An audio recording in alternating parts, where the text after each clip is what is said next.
गिरिशमं स्यात् कज्जलं सिन्धुपात्रे सुरतरुवरशाखा लेखिनी पत्रमुर्विं लिखति यदि गृहीत्वा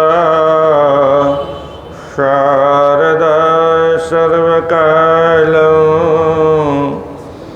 तदपि तव गुणानामीश परं न याति।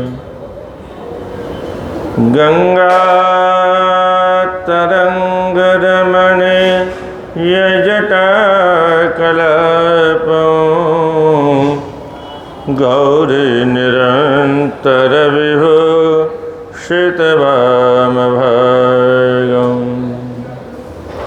नारायण प्रियमनंगमदापहारं वाराणसीपुरपतिं भज विश्वनाथं वाराणसीपुरपतिं भज विश्वनाथं।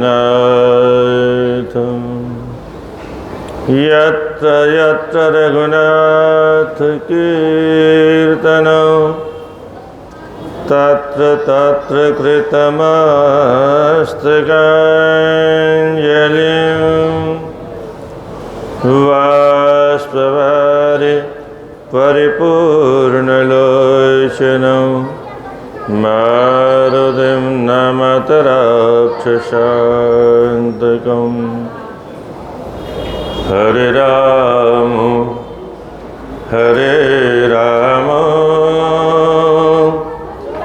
राम राम हरे हरे, हरे कृष्ण कृष्ण कृष्ण हरे हरे, हरे राम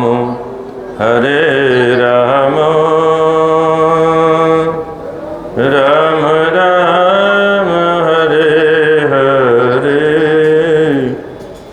हरे कृष्ण कृष्ण कृष्ण हरे हरे, हरे राम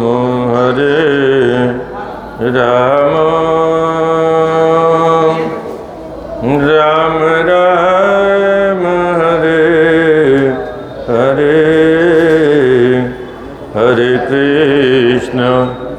हरे कृष्ण कृष्ण कृष्ण हरे हरे।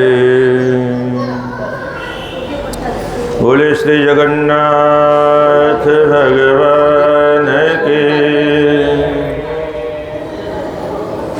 श्री बद्रीनाथ भगवान की, श्री रंगनाथ भगवान की, श्री अयोध्यानाथ भगवान की, श्री ब्रजनाथ भगवान की, श्री विश्वनाथ भगवान की, श्री लक्ष्मीनारायण भगवान की, श्री हनुमतलाल जी महाराज की, श्री गंगा मैया की, श्री गौ माता के, सत्य सनातन धर्म के। नमः पार्वती पतये हर हर महादेव।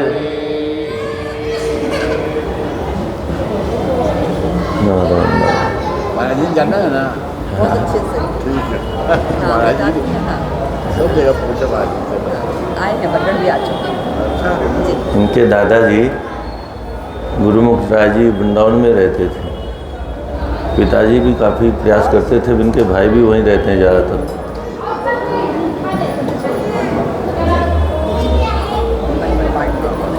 आपके मालू राम जी मालूम है जब चले आइए। हाँ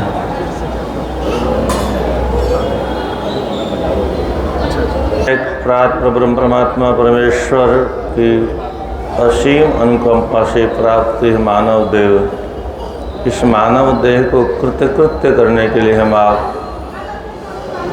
इस मुक्तिदायिनी भगवान विश्वनाथ की नगरी में माँ गंगा के गोद में बैठ करके, भगवान विश्वनाथ के श्री चरणों में बैठ करके, लक्ष्मी नारायण भगवान के सानिध्य में और श्री राम कथा सुनबे को रसिया हनुमान जी की शरण में इस काशी नगरी में काशी खंड की कथन और श्रवण करने का सौभाग्य प्राप्त कर अपने जीवन को धन्य बनाने का प्रयास करें। पिछले 2 दिन तक ज्ञानवापी की महिमा पर चर्चा हुई। जो ज्ञानवापी आज विवाद का विषय बना हुआ है, सृष्टि के आदि में उसका निर्माण हुआ था। और दुर्भाग्य है कि आज वो मस्जिद के साथ में नाम जुड़ गया। मस्जिद वालों का ज्ञान से क्या संबंध है? क्या जहाँ ज्ञान होगा वहाँ हिंसा नहीं होगी, और उनका धर्म से भी कोई संबंध नहीं है। जहाँ धर्म होगा वहाँ भी हिंसा नहीं होगी, क्योंकि धर्म की परिभाषा हमारे यहाँ अहिंसा परमो धर्म, अहिंसा परमम तप। गांधी जी भी इस बात को मानते थे, अहिंसा धर्म का उद्घोष वो भी करते थे। तो धर्म जहाँ नहीं होगा वहीं पर किसी जीव की हिंसा संभव है। धर्म मक्खी मच्छर की हिंसा का भी निषेध करता है। खैर आइए, ये एक बहुत बड़ी समस्या है, दुर्भाग्य हमारे देश में। इधर वकील साहब बैठे हैं, अंग्रेजों के बनाए हुए एक्टों का आधार लेकर के सारा कानून बना, और एक बीमारी पता नहीं कहाँ से पैदा हो गई। वोटों के कारण कोई आवाज़ नहीं उठाता है। एक ही व्यक्ति ने संविधान बनाया, बाकी सब गधे थे यहाँ। क्या सब बाकी मूर्ख थे हैं? अरे लगभग 300 लोगों की समिति थी, कई समितियाँ थी, उनके सबके अध्यक्ष राजेंद्र बाबू थे। पता नहीं कहाँ से एक व्यक्ति आ गया, वो संविधान बनाया, संविधान निर्माता। अब वोटों के नाम पर कोई दूसरा नाम लेता ही नहीं। लेख भी उनका अच्छा नहीं था, लिखा भी नहीं उन्होंने, कानून मंत्री के नाते उन्होंने पेश किया होगा। खैर दुर्भाग्य हमारे देश का, देश हमारा शिक्षा विदेशियों की, कानून विदेशियों का, कपड़े भी विदेशियों के। वकील साहब धोती कैसे पहने पता नहीं क्या कपड़े भी हमारे नहीं हैं। देश का नाम भी इंडिया हो गया, आखिर हमारा है क्या? हमारी चोटी और गायब हो गई, हमारी जनेऊ और गायब हो गई, हमारे संध्या इत्यादि और सब गायब हो गई, हमारे ग्रंथ भी गायब हो गए, और हमको तो मोबाइल थमा दिया गया। क्या बचा कुचा थोड़ा सनातन धर्म है, उसका सर्वतोभावी विनाश करने के लिए पहले टीवी आया, और ये महाराक्षस है, ये हिंदुओं के हाथ में हनुमान चालीसा भी छूने नहीं देगा। तो कभी कभी हिंदू राष्ट्र के लोग बात करते हैं, मैं पूछता हूँ हिंदू है कहाँ? हम किस कोने से हिंदू है? कोई पहचान है? तिलक लगाने में हमको शर्म आए, चोटी से हमको शर्म आए, और रख ले बच्चे तो कोई दूसरे बच्चे चिढ़ाए। हमारे देश में हमारा क्या है? ये कथा वार्ता भी कुछ दिन बाद में बंद होने वाले हैं। हाँ, बहुत से सत्संग भवन बंद हो गए, बहुत से सत्संग भवनों में ताला लग गया, कोई आता ही नहीं। अभी आपके गोविंद भवन में 30, 35, 50, 40 आदमी आते हैं। महाराज स्वामी जी के सामने सब भर जाता था। मैंने कहा कहाँ से भरेगा, हम दो, हमारा एक तो पहले हमने कसम खा ली, वो एक को भी हम इसे जोड़ते नहीं हैं, आएगा कौन? एक को भी हम कोई भी धर्म का काम नहीं सिखाते हैं। वहाँ पर पैदा होते ही उसको अपना ग्रंथ पढ़ना है। क्या? दूसरा ग्रंथ नहीं, अपना ग्रंथ पढ़ना है, वहीं कट्टर बनाया जाता है। उसके बाद में हर महीने में 4 दिन तक ट्रेनिंग दी जाती है। शुक्रवार को हमारे यहाँ कोई संस्था ऐसी है जहाँ साल में भी इकट्ठे होते हो? संघीय शक्ति कलोयोगी संगठन कहीं है ही नहीं, तो भविष्य में इन मंदिरों का होगा क्या, इन कोठियों का होगा क्या? घोषणा तो होने ही लग गई है वो कि बंगाल वाली तो भग गई है, यहाँ वाले की बारी है। क्या? योगी जी ने कुछ लोग गिरफ्तार भी किया है। तो आइए खैर अपने प्रसंग पर चलते हैं। ज्ञानवापी का 2 दिनों तक बहुत सुंदर व्याख्यान हुआ। उससे में अन्यत्र काशी के स्थानों का भी संक्षेप में व्याख्यान हुआ। और अब सदाचार के विषय में प्रश्न किया। अगस्त्य महर्षि ने भगवान भोलेनाथ के प्रथम पुत्र षडानंद जी से आचार प्रथमो धर्म आचार परमं तपः आचाराद् वर्धते आयुराचारात् पाप संक्षयः। हे भगवान, मैंने जो आज तक सुना है और शास्त्रों में पढ़ा है वो तो ये पढ़ा है, आचार परमो धर्म, सबसे श्रेष्ठ अगर कोई धर्म है तो उसका नाम है आचरण। क्या नाम है उसका? वो आचरण कहाँ से सीखेंगे हम? डॉक्टरों की पुस्तक में आचरण नाम का कोई शब्द नहीं है, वकीलों की पुस्तक में कोई शब्द नहीं है, मास्टर की पुस्तक में भी नहीं है, वकील की पुस्तक में भी नहीं, जज की पुस्तक में भी नहीं है। और जहाँ है आचरणों की परिभाषा उनको कोई पढ़ता ही नहीं है, वो परंपराएं बंद हो गई। नालंदा जैसे विश्वविद्यालय, तक्षशिला विश्वविद्यालय, शांदीपनि जैसे विश्वविद्यालय जहाँ 10,000 छात्र पढ़ते थे, 10,000 छात्रों का भरण पोषण विद्या अध्ययन अध्यापन की व्यवस्था करने वाले को ही हमारे यहाँ कुलपति कहा जाता था। मालूम आपको नालंदा विश्वविद्यालय किसने जलाया? गूगल गुरु से पूछना। एक बख्तियार नाम का खिलजी था, लूटपाट करता हुआ बिहार में घुसा, बीमार हो गया भयंकर। हकीमों ने दवा करवाई, स्वस्थ नहीं हुआ, मरने के करीब पहुंच गया। किसी हकीम ने कहा, हजूर ये काफिरों में वैद्य होते हैं और बहुत करामाती होते हैं, आपको तो किसी को बुला के दवा दिलवा दे। अरे बोले नहीं नहीं नहीं नहीं नहीं, हमारा धर्म भ्रष्ट हो जाएगा, हम दवा नहीं लेंगे, मर जाएंगे।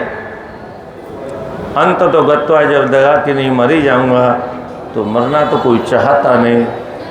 बोले हमने सुना है यहाँ के लोगों के पास में मंत्र तंत्र भी होते हैं, दवा तो नहीं खाएंगे हम, धर्म भ्रष्ट नहीं करेंगे अपना, कोई मंत्र से जादू टोने से ठीक कर दे तो हम स्वीकार करेंगे। किसी वैद्य से संपर्क किया, वैद्य ने औषधि का निर्माण किया और फिर पूछा ये कोई पुस्तक पढ़ता है? जो कुरान पढ़ता है, ले आओ। उसके पन्ने पर लगा दिया।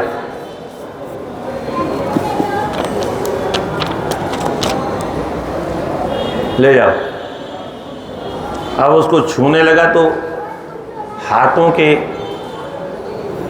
रोम कणों से भीतर दवा जाने लगी, हवा से शरीर के रोम कणों से जाने लगी और श्वास के भीतर वो दवा जाने लगी और वो ठीक हो गए। ठीक होने के बाद में अपने हकीमों से पूछा, इतना काफिरों के पास में इतना ज्ञान है, तुम्हारे पास में क्यों नहीं? तुम क्या करते हो? बोले हजूर आप लोग कोई शिक्षा संस्थान बनाते ही नहीं, आप लोग तो तोड़ना आता है? कुछ बनाया हो तो हम पढ़े। बोलिए कहाँ पढ़ते हैं? बोले क्या बड़े बड़े विश्वविद्यालय। जिसने ये दवा दी वो कहाँ पढ़ा? बोले नालंदा विश्वविद्यालय में पढ़ा। बोले कहाँ है? बोले यहाँ से थोड़ी दूर पर ही है। बोले जाओ उसमें आग लगा दो, तोड़ दो उसे। ईमानदारी की बात तो ये थी कि वो उसको पुनर्जीवन मिल गया तो उसको इनाम देना था। क्या? विद्वान वैद्य को पुरस्कार देना था। पुरस्कार की जगह उसने वो बंदर की तरह से, चिड़िया ने कहा बंदर भैया क्यों बरसात में भीग रहे हो, तुम भी घोंसला बना लेते, हम तो तुमसे बहुत छोटे हैं, क्या हम भी घोंसला बना के रहते हैं। बंदर को गुस्सा आया, उसका घोंसला तोड़ दिया। बोल ले तू भी भीग।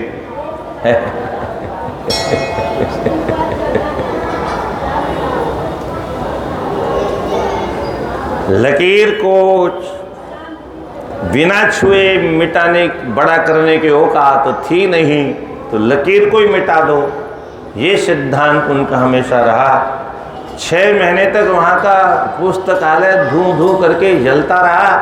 9 तल्ले का पुस्तकालय था। खंडर आज भी रो रहा।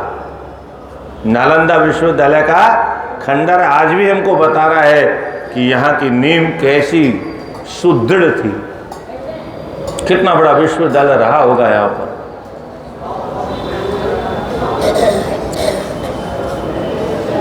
बाद में सारे संस्थानों को समाप्त, बचे कुछ संस्थान छोटे मोटे थे वो अंग्रेजों ने समाप्त कर दिए।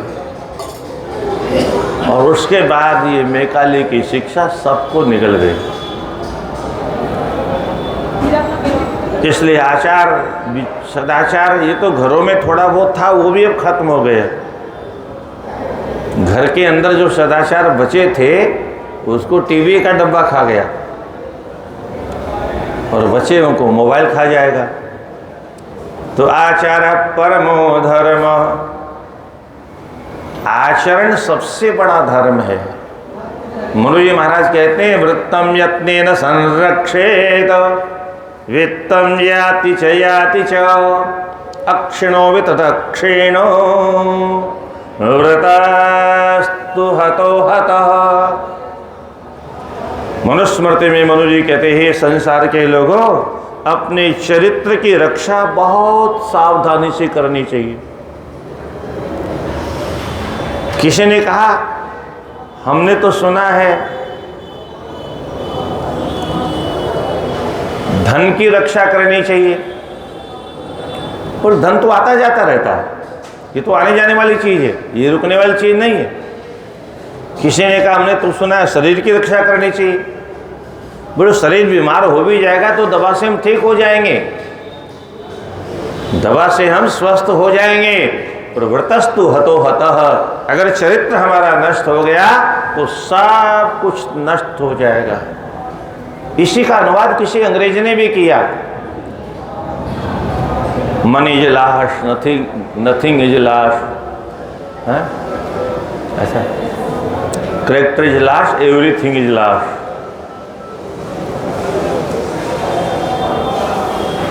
आज चरित्र पर बल कोई कैसे देगा? आज तो चरित्रहीन लोगों को हमारे बच्चे अपना फेवरेट हीरो बना रहे हैं। सिनेमा वाले जो चरित्रहीन लोग हैं वो हमारे बच्चों की हीरो हैं, और वो जो करते हैं वो हमको करना। अपना हीरो रामकृष्ण को नहीं बनाएंगे। महर्षि वशिष्ठ अंगिरह पुलह पुलस्त्य ध्रुव प्रहलाद मीरा जैसे शिवाजी जैसे, महाराणा प्रताप जैसे महापुरुषों को अपने जीवन का हीरो नहीं बनाएंगे, ये जो नचनिया लोग हैं इनको अपना हीरो बनाएंगे और उसका परिणाम यही होगा, कोई माँ बहन बेटी कहीं सुरक्षित नहीं होगी। आचार्य परमो धर्म है, आचार्य परमम तपः, आचरण सर्वश्रेष्ठ तप है, इससे बड़ा कोई तप नहीं। क्योंकि तप भी करे और चरित्र भ्रष्ट हो जाए तो तब क्या करेगा। आचारात वर्धते आयु, आचरण से आयु बढ़ती है, चरित्रवान की आयु बढ़ती है और भोग भोगने वालों की आयु कम हो जाती है। भोगा न भुगता वय में भुगता कालो ने आतो वय में वय आता। भोगे रोग भय कुले च्युति भय वित्ते नृपालाद भयम्।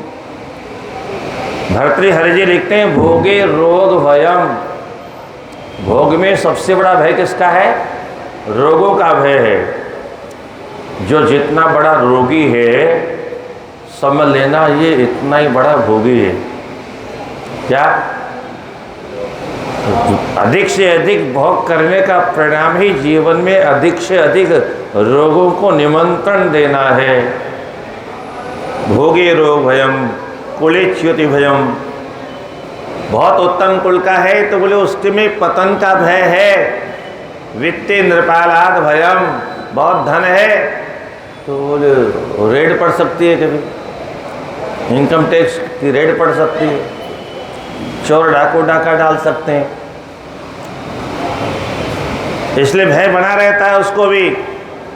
वित्ते नृपालाद भयम शास्त्रे वाद भयम, बहुत बड़े विद्वान हैं तो बोले और कुछ नहीं करेंगे, खाली वाद विवाद करेंगे।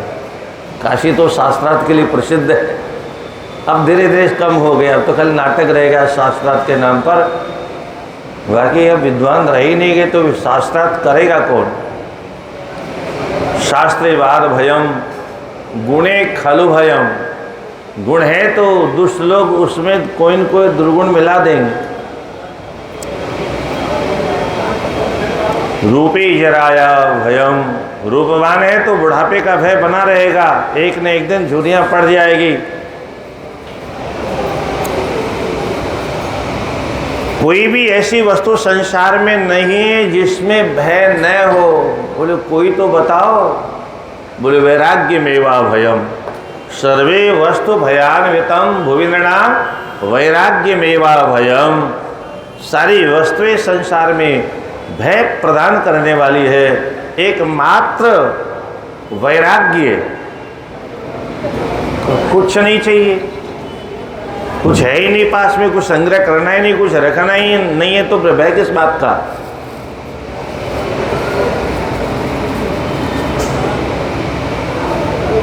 एक बार यात्रा कर रहे थे मच्छिंद्रनाथ गुरु गोरखनाथ के साथ में,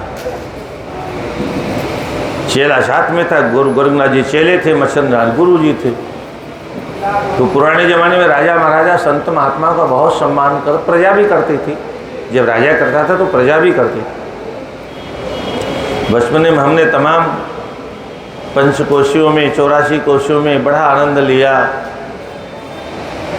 सन 70 के आसपास में गांव के लोग इतना दूध दही घी लाते थे, चकाचक शुद्ध होता था सब। चाहे वो जनकपुर की यात्रा हो, चाहे नैमिषारण्य की यात्रा हो, गांव के लोग बहुत सेवा करते थे। अब धीरे धीरे सब बंद हो गया, क्योंकि गांव में इतना कुछ रहा भी नहीं, सेवा की भावना भी समाप्त हो गई और वो संत महात्मा जैसे होने चाहिए वो भी धीरे धीरे, क्योंकि मैकाले की शिक्षा से कोई साधु कैसे बनेगा। क्या ये जो साधु बना वो भी तो वही गया है, और जिसने सिनेमा लेख देख लिया तो साधु बनेगा भी तो कच्चा ही बनेगा ना, और जिसने मोबाइल देख लिया उसका तो पूरा कल्याण हो गया। इसलिए साधु पर लोग अंगुली तो उठाते हैं, पर कोई साधु बनेगा कैसे। इन शास्त्रों का पठन पाठन तो किसी स्कूल में होता ही नहीं है।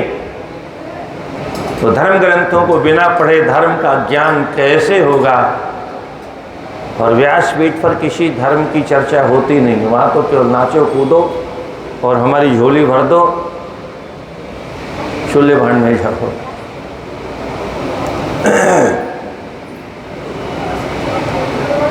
तो राजा ने पता चला महाराज आ रहे हैं, स्वागत सत्कार किया।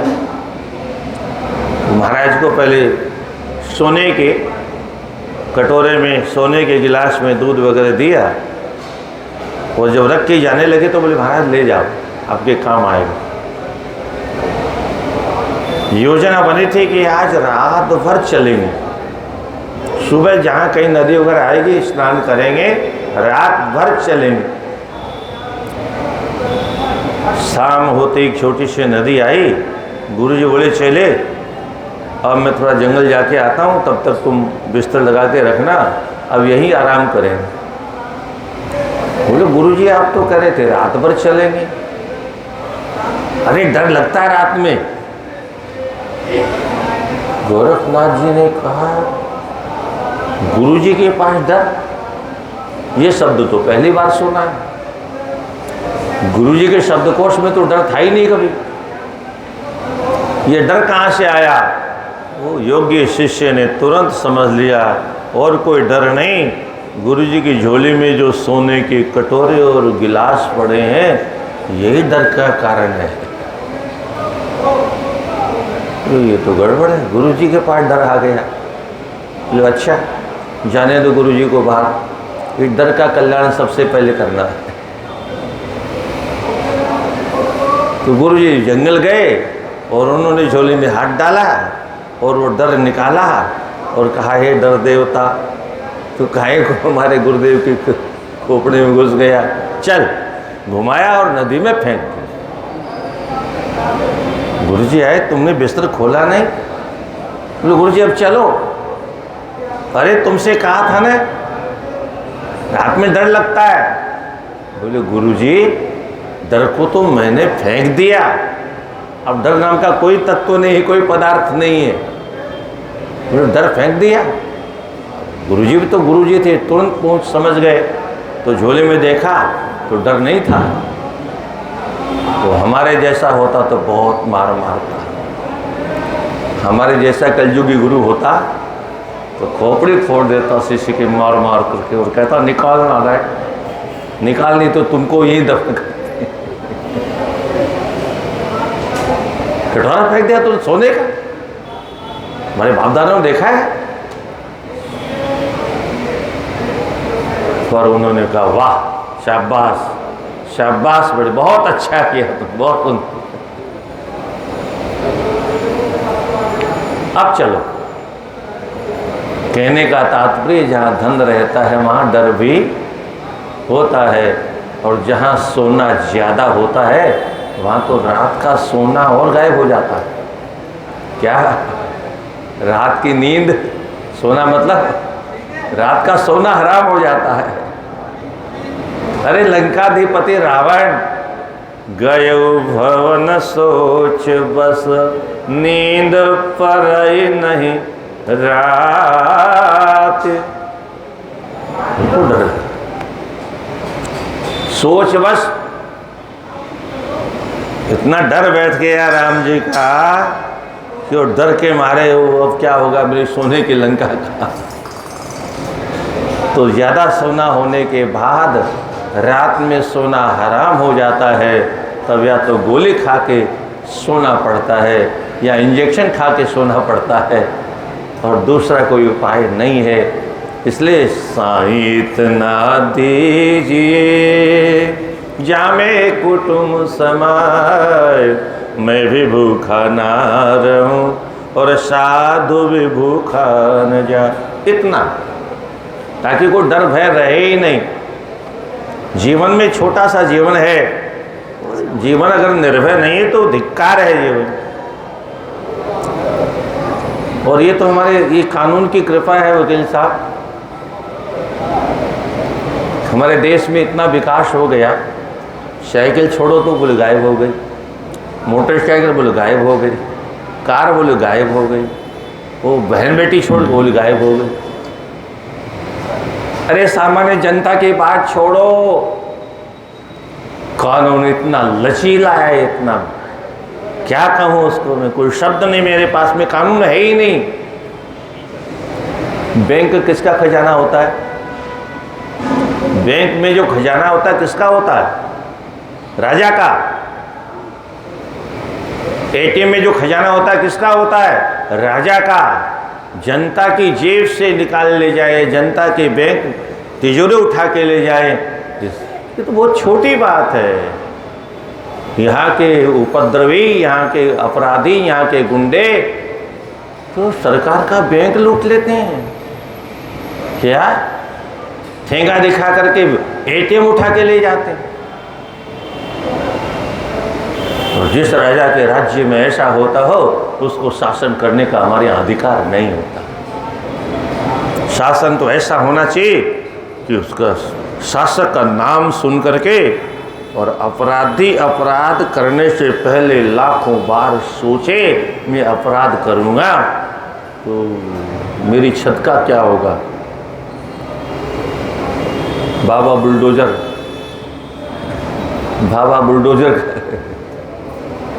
छोड़ देंगे तो मेरी छत का क्या होगा। उसको सोचना, ऐसा कानून ऐसा ही होना चाहिए।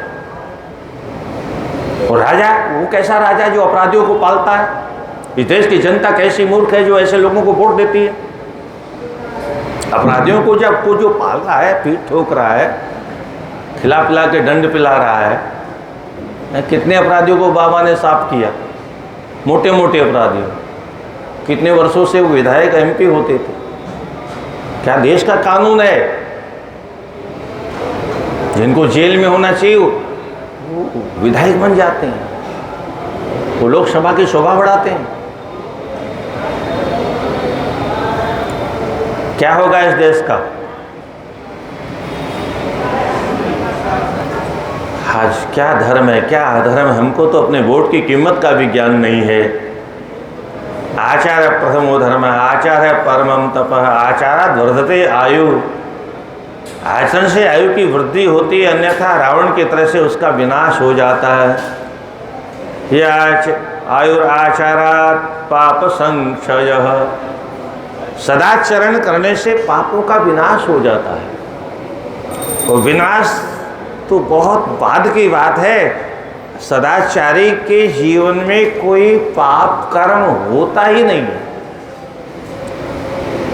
सदाचार का मतलब क्या है? शब्द क्या है? सत धन आचार। जो सत्य का आचरण करे वो सदाचारी। तो सत्य का आचरण करेगा तो फिर तो अपराध कैसे करेगा? असत काम तो करेगा ही नहीं कभी, तो पाप बनेगा नहीं। इसलिए सदाचारियों के जीवन में पापों का सर्वदा क्षय हो जाता है, पाप जमा होते ही नहीं। आचारमेव प्रथमं तस्माद् आचक्षुषन्मुखः देवदेवो यथा प्राह तवाग्रे त्वं तथा वद। इसलिए हे भगवान, आचरण पहला गुण है मनुष्य का। आचारवान पुरुषो स वेद। शास्त्र कहता है जो आचरणवान पुरुष है वही ज्ञानी है। आचारहीनो न पुनन्ति वेदाः। जो आचरणहीन है उसको तो वेद भी पवित्र नहीं कर सकते। क्या रावण कितना बड़ा वेदज्ञ था, कितना बड़ा कर्मकांड, कितना बड़ा ज्ञानी था। राम जी को भी उस श्रुति परंपरा से कथा आती है, राम जी को भी रामेश्वर की स्थापना करनी पड़ी तो बोले पंडित किसको बुलाए? बोले यहाँ आसपास में तो रावण से बड़ा कोई पंडित ही नहीं।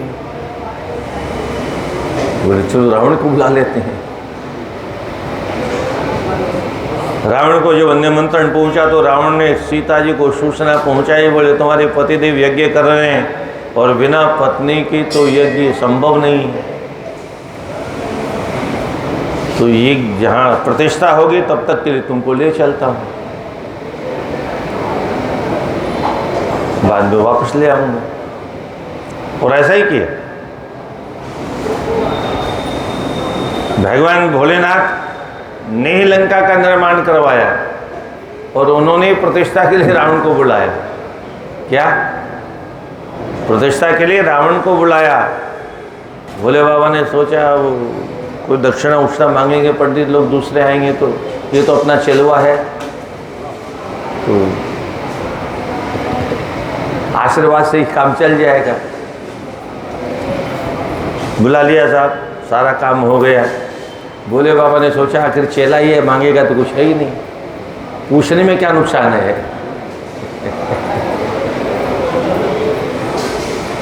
बोले कहो रावण, तूने बहुत सुंदर कर्मकांड कराया, इस बदले में क्या दक्षिणा दी जाए? अब उनको तो विश्वास था चेला अपना ही है। बोले भगवान अगर आप दक्षिणा देना ही चाहते हो तो ये महल ही हमको दे दो।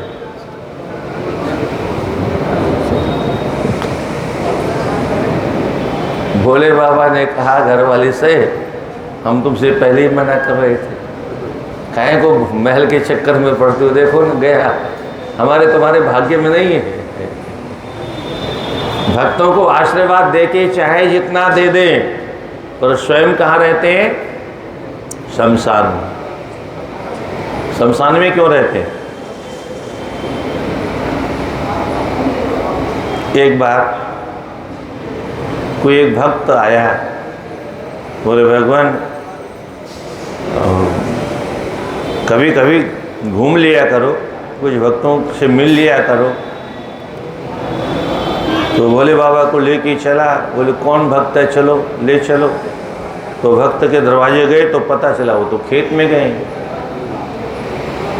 तो बोले चलो खेत में चलते हैं। खेत में गए तो बोले वहाँ से भी गायब है, दूसरी जगह कहीं चले गए। ऐसे 2-4 जगह घुमाया।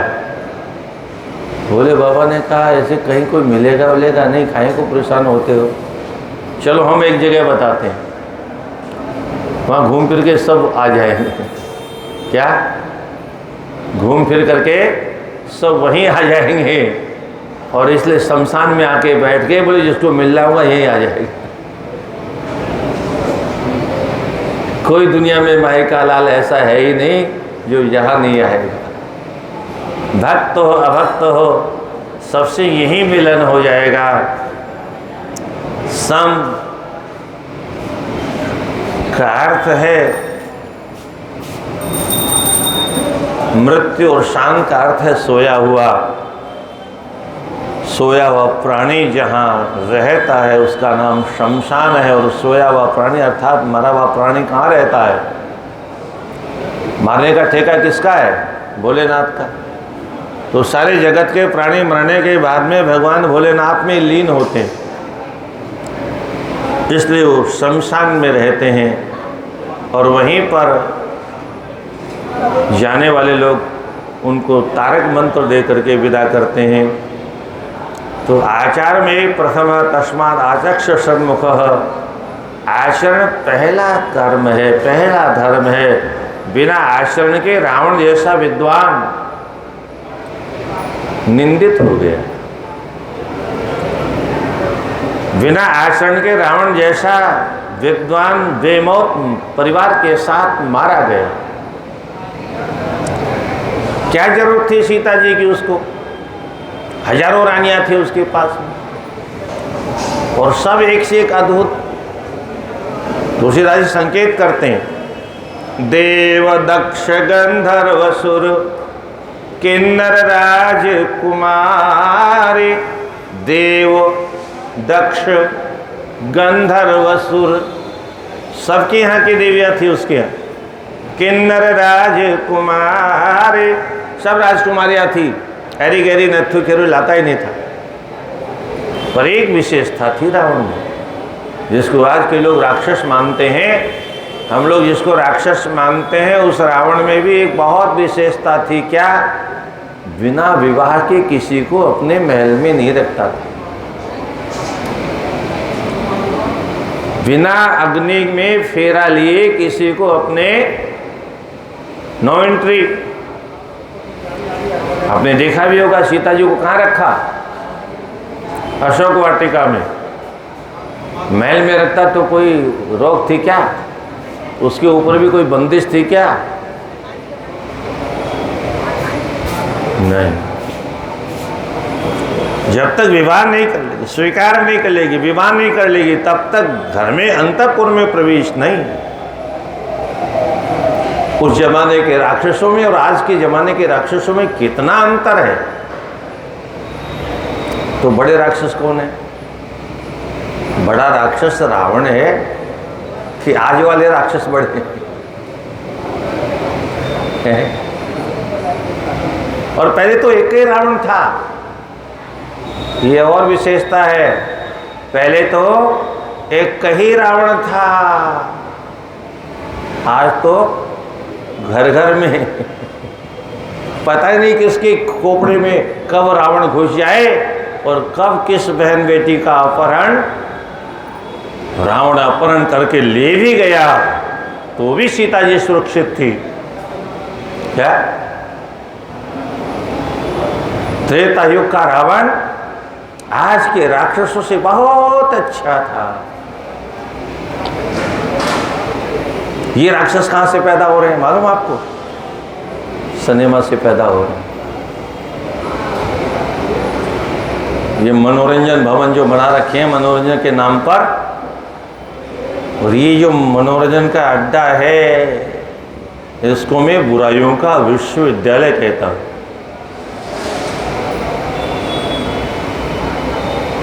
और सुनिए वकील साहब, ये बुराइयों का ट्रेनिंग सेंटर है। क्या है ये? यहाँ के हर सिनेमा में बुराइयों की ट्रेनिंग दी जाती है, हर सीरियल में बुराइयों की ट्रेनिंग दी जाती है। जितने भी बच्चे अपराध करते हैं वो बताते हैं हमने फलानी मूवी देखी, कोर्ट के कटघरे में खड़े होकर बताते हैं, पर किसी जज को ये समझ में नहीं आता कि हमको क्या करना चाहिए, क्यों नहीं इनको बैन करना चाहिए, ये सिनेमा घरों को बंद क्यों नहीं करना चाहिए, इस सिनेमा वालों को जेल में क्यों नहीं पहुंचाना चाहिए। ये मनोरंजन के नाम पर क्या कर रहे हैं? एक और काम कर रहे हैं, सनातन धर्म की सभी प्रकार की संस्कृति को जड़ से मिटाने का काम, और उन्होंने कर दिया, मिटा दी। अपने वालों का चरित्र दिखाते तो महान दिखाते हैं, और हमारा कोई पंडित होगा, कोई महात्मा होगा तो उसको ऐसा दिखाएंगे। हमारे ही बच्चों के अंदर ऐसी नफरत के बीज भर दिए इन्होंने, यार ये तो ऐसे होते हैं, तो वहाँ भी तो ऐसे ही होते हैं, कहाँ नहीं होते ऐसे, ये तो कुएं में भांग पड़ी हुई, सब पी के बोर आए हुए।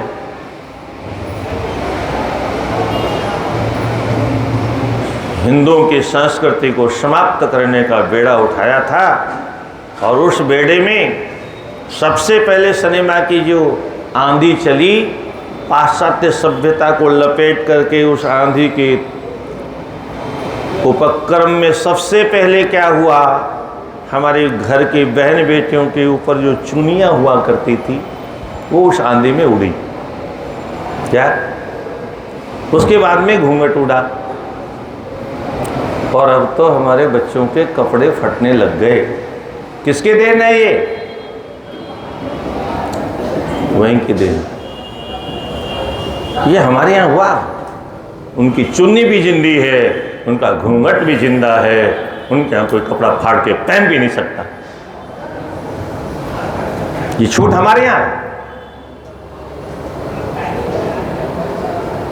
क्योंकि हिंदुओं को कोई ज्ञान नहीं रहा, क्योंकि हिंदू इन ग्रंथों को पढ़ते नहीं, इसलिए हिंदू अपने संस्कारों को भूल गए।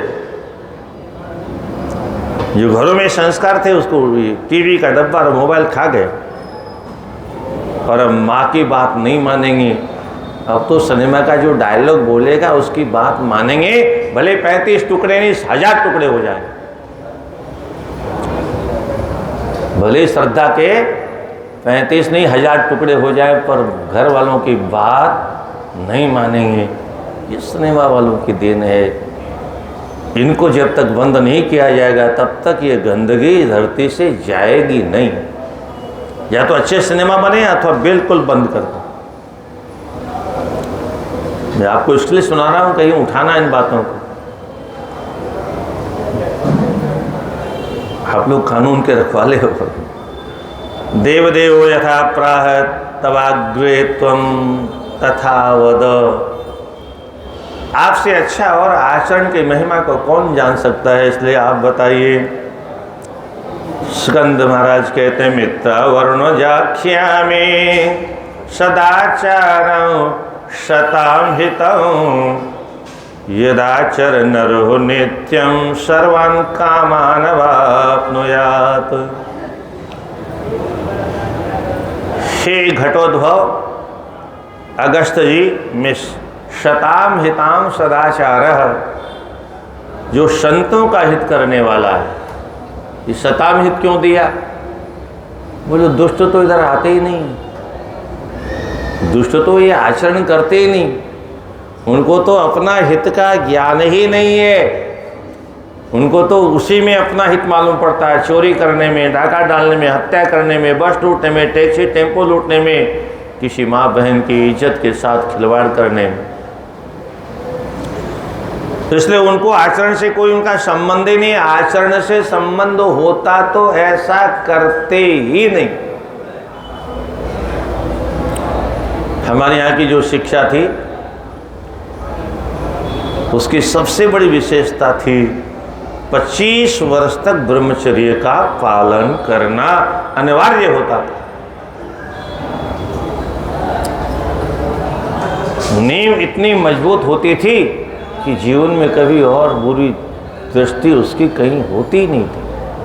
25 वर्ष तक ये जो 17-18 वर्ष के बीच की आयु है, ये पहले तो नहीं, अब तो ये अब की बात बता रहा हूँ। पहले तो पूरे जीवन भर किसी प्रकार का विकार नहीं आता था। हमारे बाप दादों के ज़माने में जिन्होंने टीवी देखा नहीं, गांव का हो चाहे देहात का हो चाहे किसी भी जाति का हो, हमारे जैसे साधु से वो सब अच्छे साधु होते थे। आज भी हैं पुराने लोग। क्यों हैं? क्योंकि उनके ज़माने में सिनेमा पैदा नहीं हुआ था, हुआ था तो गंदा नहीं था, और फिर देखने का अवसर गरीबों को मिलता कहाँ था, दूर दूर होता था। और जब से घर में आ गया ये दुष्ट टीवी के डब्बे के माध्यम से, सब बर्बाद वहाँ से हुआ। उसके पहले तो हमारे यहाँ घर घर में गीता भागवत रामायण का पाठ करते थे लोग। किस घर में पूजा पाठ नहीं होता था? अब क्यों नहीं होता? किसने बंद करवा दिया? ये टीवी के डब्बे में जो मज़ा आने लगा तो सब पोथने बंद हो गए। अब गिनी चुनी कहीं कोई पुरानी माताएं बैठी हो, कोई पुराना बुजुर्ग बैठा हो तो थोड़ा पाठ फूट करता है। ये तो 8 बजे 9 बजे पहले कोई उठता ही नहीं। और हमारे यहाँ ब्राह्म मुहूर्त में उठना, सूर्य भगवान यहाँ तक आ गए जिनको हम भगवान कहते हैं, वो भगवान हमारे घर में घुस गए खिड़कियों के माध्यम से प्रकाश। और कह रहे हैं, बच्चों तुम सो रहे हो भी? अरे अब हमारे घर में कोई अतिथि आए और हम तो अतिथि प्रसन्न होगा कि नाराज हो जाएगा? और हमारे घर में कोई प्रधानमंत्री आ जाए और हम सोते रहे, हम तैयारी करना तो गई चूल्हे भाड़ में, हम सोते रहे। ऐसे ही सारे जगत को प्रकाश देने वाले भगवान सूर्य तो हमारे घर में प्रवेश कर गए और हम सो रहे हैं। कौन सा आशीर्वाद मिलेगा हमको? हमारा शास्त्र कहता है, प्रातःकाल ब्रह्म मुहूर्त में सनक, सनंदन, सनातन और सनत कुमार, ये चारों भाई भारत पूरे देश में भ्रमण करते हैं, कीर्तन करते हुए प्रभात फेरी लगाते हैं। और बीच बीच में वर्धताम अभिवर्धताम, वर्धताम अभिवर्धताम, बढ़े और बढ़े, बढ़े और बढ़े। क्या बोलो? सोने वाले की नींद बढ़े क्या? और कोई इस समय चोरी करने गया हो तो उसकी चोरी की आदत और बढ़ जाए, और इस समय कोई कुकर्म कर रहा हो तो उसकी ये आदत और बढ़ जाए। जो कुछ कर रहा है वो और बढ़े, भजन कर रहा है तो उसका भजन बढ़े, जप कर रहा है तो उसका जप बढ़े, तप कर रहा है तो तप बढ़े, संध्या इत्यादि कर रहा है तो उसमें उसकी रुचि और बढ़े, यज्ञ कर रहा है तो उसमें रुचि और बढ़े, जो भी कर रहा है उसकी रुचि और बढ़े और बढ़े और बढ़े। और सायंकाल में भगवान भोलेनाथ घूमते रहते हैं। भागवत में आप लोगों ने सुना होगा, महर्षि कश्यप की धर्म पत्नी दीति, ये जो हिरण्यकश्यप और हिरण्याक्ष दोनों भयंकर राक्षस हो गए। क्यों हो गए? आचरण का कितना बड़ा विचित्र प्रभाव है।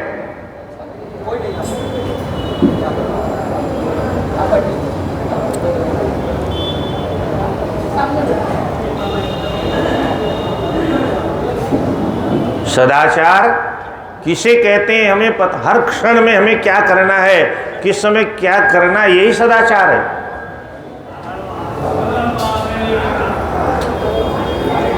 सायंकाल की वेला थी, कोई दूसरे से नहीं कहा था, दीति ने अपने ही पति से कहा मुझे संतान चाहिए।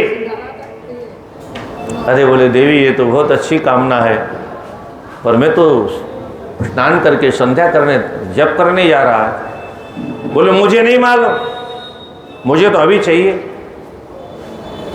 अरे देवी ये तो अनर्थ हो जाएगा। वो काल की कोई ऐसी गति थी जो उसमें प्रवेश कर गई। होनी बड़ी बलवान होती है, भावी बड़ी बलवान होती है, और इसलिए अभी संतान चाहिए। महर्षि ने बहुत समझाया, एक बहुत प्यारा उदाहरण भी दिया। देखो देवी, गृहस्थ आश्रम एक किला होता है। राजा जैसे किले में रहते हैं, और किले पर कोई आक्रमण करे तो राजा सुरक्षित रहता है, नीचे वाला खतरे में रहता है। इसलिए राजा लोग अधिकतर पहाड़ों पर बनाते थे। क्यों? बोले गोली भी नहीं हो तो पत्थर ही फेंक दो कम से कम, क्या जैसे आजकल पत्थरबाजी होती है, ये वहीं से सीखा है लोगों ने। वो ऊपर से पत्थर गिरेगा तो अपने आप कल्याण कर देगा, युद्ध करने की जरूरत ही नहीं।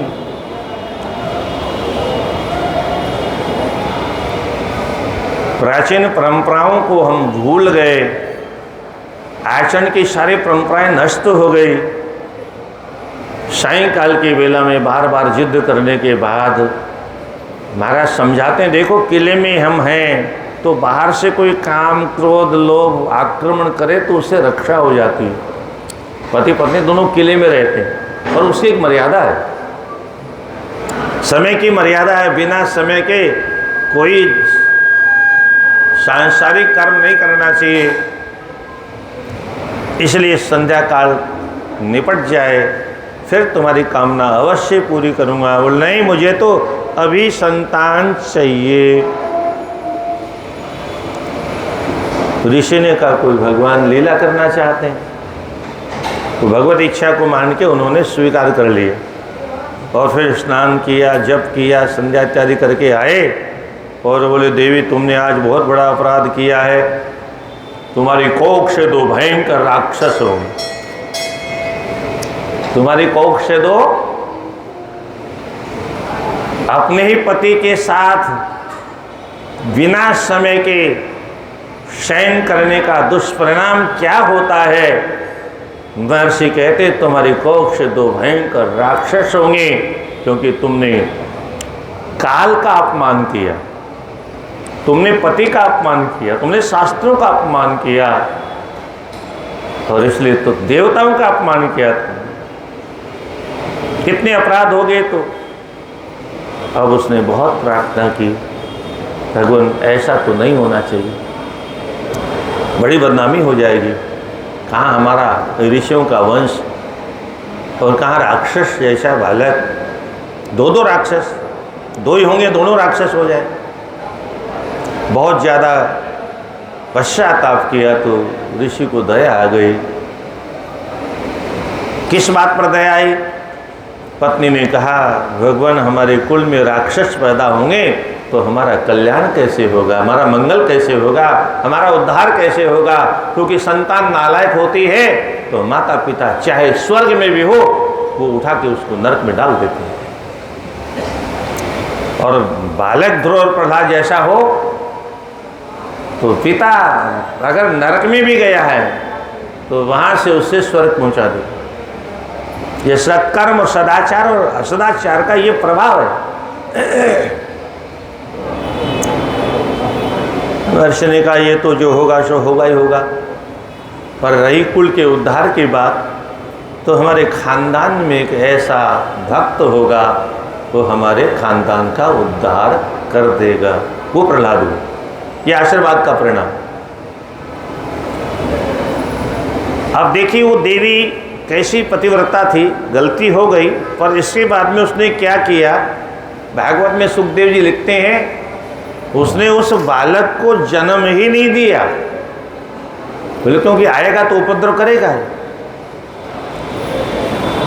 9 महीने नहीं, 9 वर्षों तक नहीं, 90 वर्ष नहीं, 100 वर्ष बीत गए।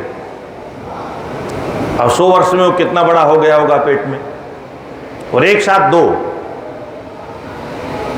कैसी तेजस्वी देवी थी, उसने 100 वर्षों तक उस बालकों को अपने कोख में रखा, क्योंकि मैं चाहे जितनी पीड़ा सहन कर लूंगी, मेरी प्रजा को, संसार को, दूसरों को पीड़ा नहीं हो, वही अच्छा है। और होने को कोई टाल नहीं सकता। 100 वर्ष बाद में बालक हुए और फिर जैसे हुए आप सबको मालूम। यही नहीं, रावण के जन्म में भी यही कारण है। माली सुमाली नाम के राक्षस थे, सरो नीचे पाताल में रहते थे, यहाँ आकर के उपद्रव करते थे। एक को तो भगवान ने मार दिया और एक रह गया, तो उसकी एक बेटी थी जिसका नाम था केकशी। वो जब युवा हो गई, विवाह के लायक हो गई, तो उससे कहा बेटी तुम ऐसा करो, विश्रवा ऋषि के पुत्र हैं, वो विश्रवा ऋषि हैं, पुलस्त ऋषि के पुत्र हैं, वो तपस्या कर रहे हैं, और उनके पास जाके उनको अपना पति बना लो, विश्रवा को अपना पति बना लो।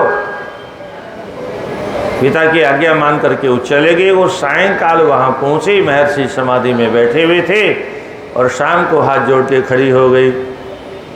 किसी के आने की आहट सुनी तो ऋषि की आँख खुली, और ऋषि की जब आँख खुली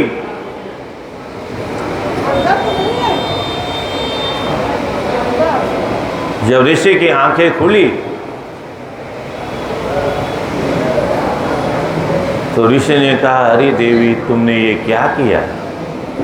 केवल इतना कहा था उसने, कुछ हुआ नहीं। अभी सायंकाल में विवाह करने का प्रस्ताव रखा, मैं आपसे आप जैसे संतान चाहते हो, ये केवल प्रस्ताव रखा सायंकाल की बेला में। और ऋषि ने कहा तुम्हारी कोख से तो भयंकर राक्षस होंगे। कौन सा कर्म कब करना चाहिए, कौन बात कब कहनी चाहिए, समय का बहुत बड़ा प्रभाव होता है। और उसने भी यही निवेदन किया महाराज ये तो अनर्थ हो जाएगा। तब कहा एक भाई ऐसा होगा जो हमारे खानदान की रक्षा कर लेगा, वो विभीषण हो। सदाचार की क्या महिमा है। शताम हितम, महापुरुषों का, सज्जनों का हमेशा हित करता है। दुर्जन तो सदाचारी होते ही नहीं है, इसलिए उनसे कोई संबंध नहीं। यदाचर नरो नित्यं सर्वान् कामान् वाप्नुयात्। जिस सदाचार का आचरण करने वाले महापुरुषों की सदा सर्वदा सभी प्रकार की कामनाएं पूरी हो जाती हैं। क्रमशः जीवों के सृष्टि के बारे में बताया, इसको भी समझना चाहिए कौन किससे श्रेष्ठ है। तो जो ये वृक्ष इत्यादि हैं उनसे अधिक सदाचारी कीड़े मकोड़े होते हैं, कीड़े मकोड़ों से अधिक सदाचारी पक्षीगण होते हैं, पक्षियों से अधिक सदाचारी पशु होते हैं, और पशुओं से अधिक सदाचारी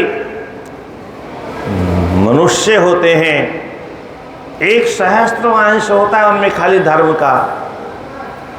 पेड़ों में 1 सहस्त्रवांश धर्म का होता है, कृमियों में भी 1 सहस्त्रांश होता है, और पक्षियों में भी 1 सहस्त्रांश होता है, और पशुओं में भी 1 सहस्त्र माने 1000 का 1 मात्र अंश उनमें होता है धर्म का। और पशुओं से मनुष्यों में अधिक धर्म होता है। चतुर्णामपि भूतानां स्थावरात् क्रमयोऽब्जाश्च पक्षिणः पशवो नराः क्रमेण धार्मिकास्त्वेते हेतेभ्यो धार्मिकासुराः सहस्रभागप्रथमाद् द्वितीयोऽनुक्रमात् तथा सर्वम् एते महाभागान् यावन्मुक्तिसमाश्रयाः। प्राणिभ्यो भी मुनिश्रेष्ठः, मनुष्यों में भी जो बुद्धिजीवी हैं, जो बुद्धि से काम लेते हैं। बुद्धि का काम क्या है? हमको तो पता नहीं कौन क्या करता, हम तो खाली ढांचा लेके बैठ गए और हाय हाय करने लग गए। शास्त्रों को कभी पढ़ा नहीं, सुना नहीं, इसलिए हमको कोई मतलब नहीं। हमारे शरीर की प्रत्येक अंगों की क्रिया क्या है? मन क्या करता है? राधे राधे। मन का काम क्या है? इंद्रियों का काम है अपने राजा मन को सूचना देना। आँख नाक कान जितनी इंद्रियां हैं, इनका काम है राजा साहब को सूचित करना। हमने ये देखा, ये सुना, अब आपकी आज्ञा क्या हो रही? हमने वहाँ चाट की दुकान देखी, हम मन कहेंगे चलो। वो आँखों के देखने से कुछ नहीं होगा। मन जब तक आदेश नहीं देगा तब तक नहीं होगा। सूचना देने का काम है इंद्रियों का। मन इंद्रियों का राजा है। वो क्या करता है? संकल्प और विकल्प। मन का काम क्या है? संकल्प करना और विकल्प करना। तो संकल्प तो आप सभी जानते हो, ये करना है, ये करना है, ये करना है। विकल्प क्या है? ये मन बहुत दुष्ट है, इसलिए हर संकल्प के साथ एक विकल्प पहले से रखता है। क्या? ऐसा करेंगे, भीतर से आवाज़ आएगी ऐसा नहीं हुआ तो बोले कोई बात नहीं, ऐसा कर लेंगे। क्या?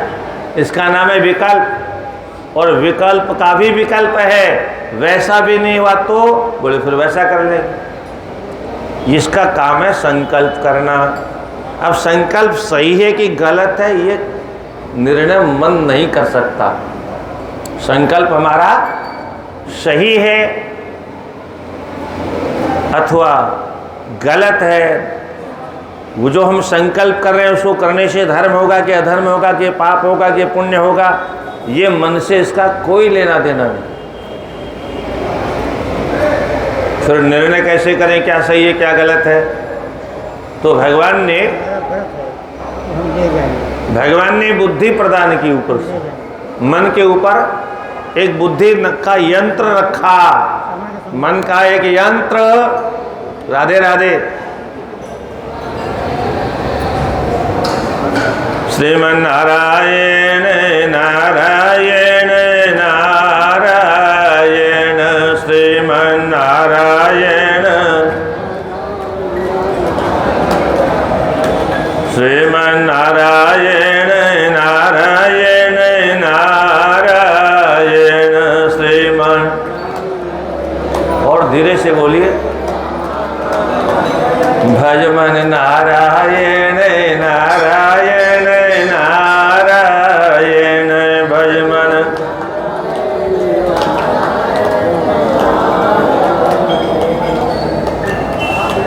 बुद्धि मन के ऊपर नियंत्रण करने के लिए भगवान ने बनाई। बुद्धि का काम क्या है? निर्णय करना। मन ने प्रस्ताव रख दिया है, बुद्धि कहेगी सही ये है, गलत ये है, ये सही है, ये गलत है। तो जो मन बुद्धि के कंट्रोल में होता है वह तो मान जाता है, पर बहुत से लोगों का मन बुद्धि से ज़्यादा बलवान होता है, फिर वो बुद्धि की बात नहीं मानता है।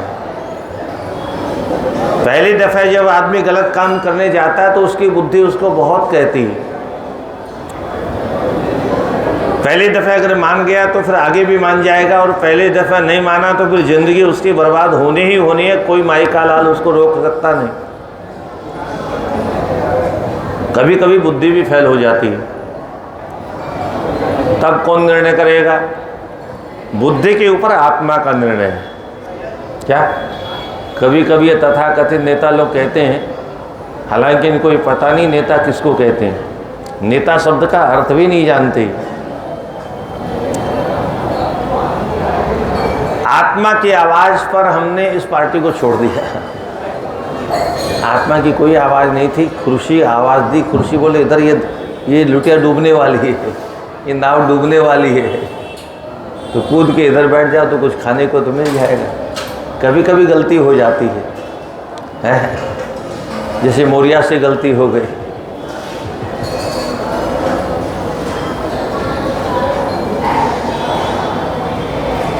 हवा का रुख पहचानते कुछ नेता लोग, खाने को जहाँ मिल जाए वही ठीक है।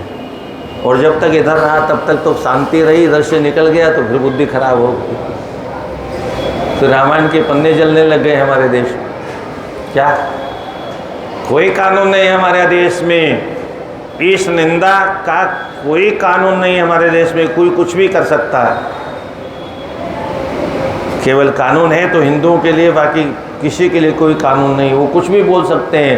तन सर से जुदा का नारा दिन दहाड़े लगा भी सकते हैं और तन सर से जुदा कर भी सकते हैं। कोई हिंदू होता तो उसको पता नहीं क्या दशा होती उसकी।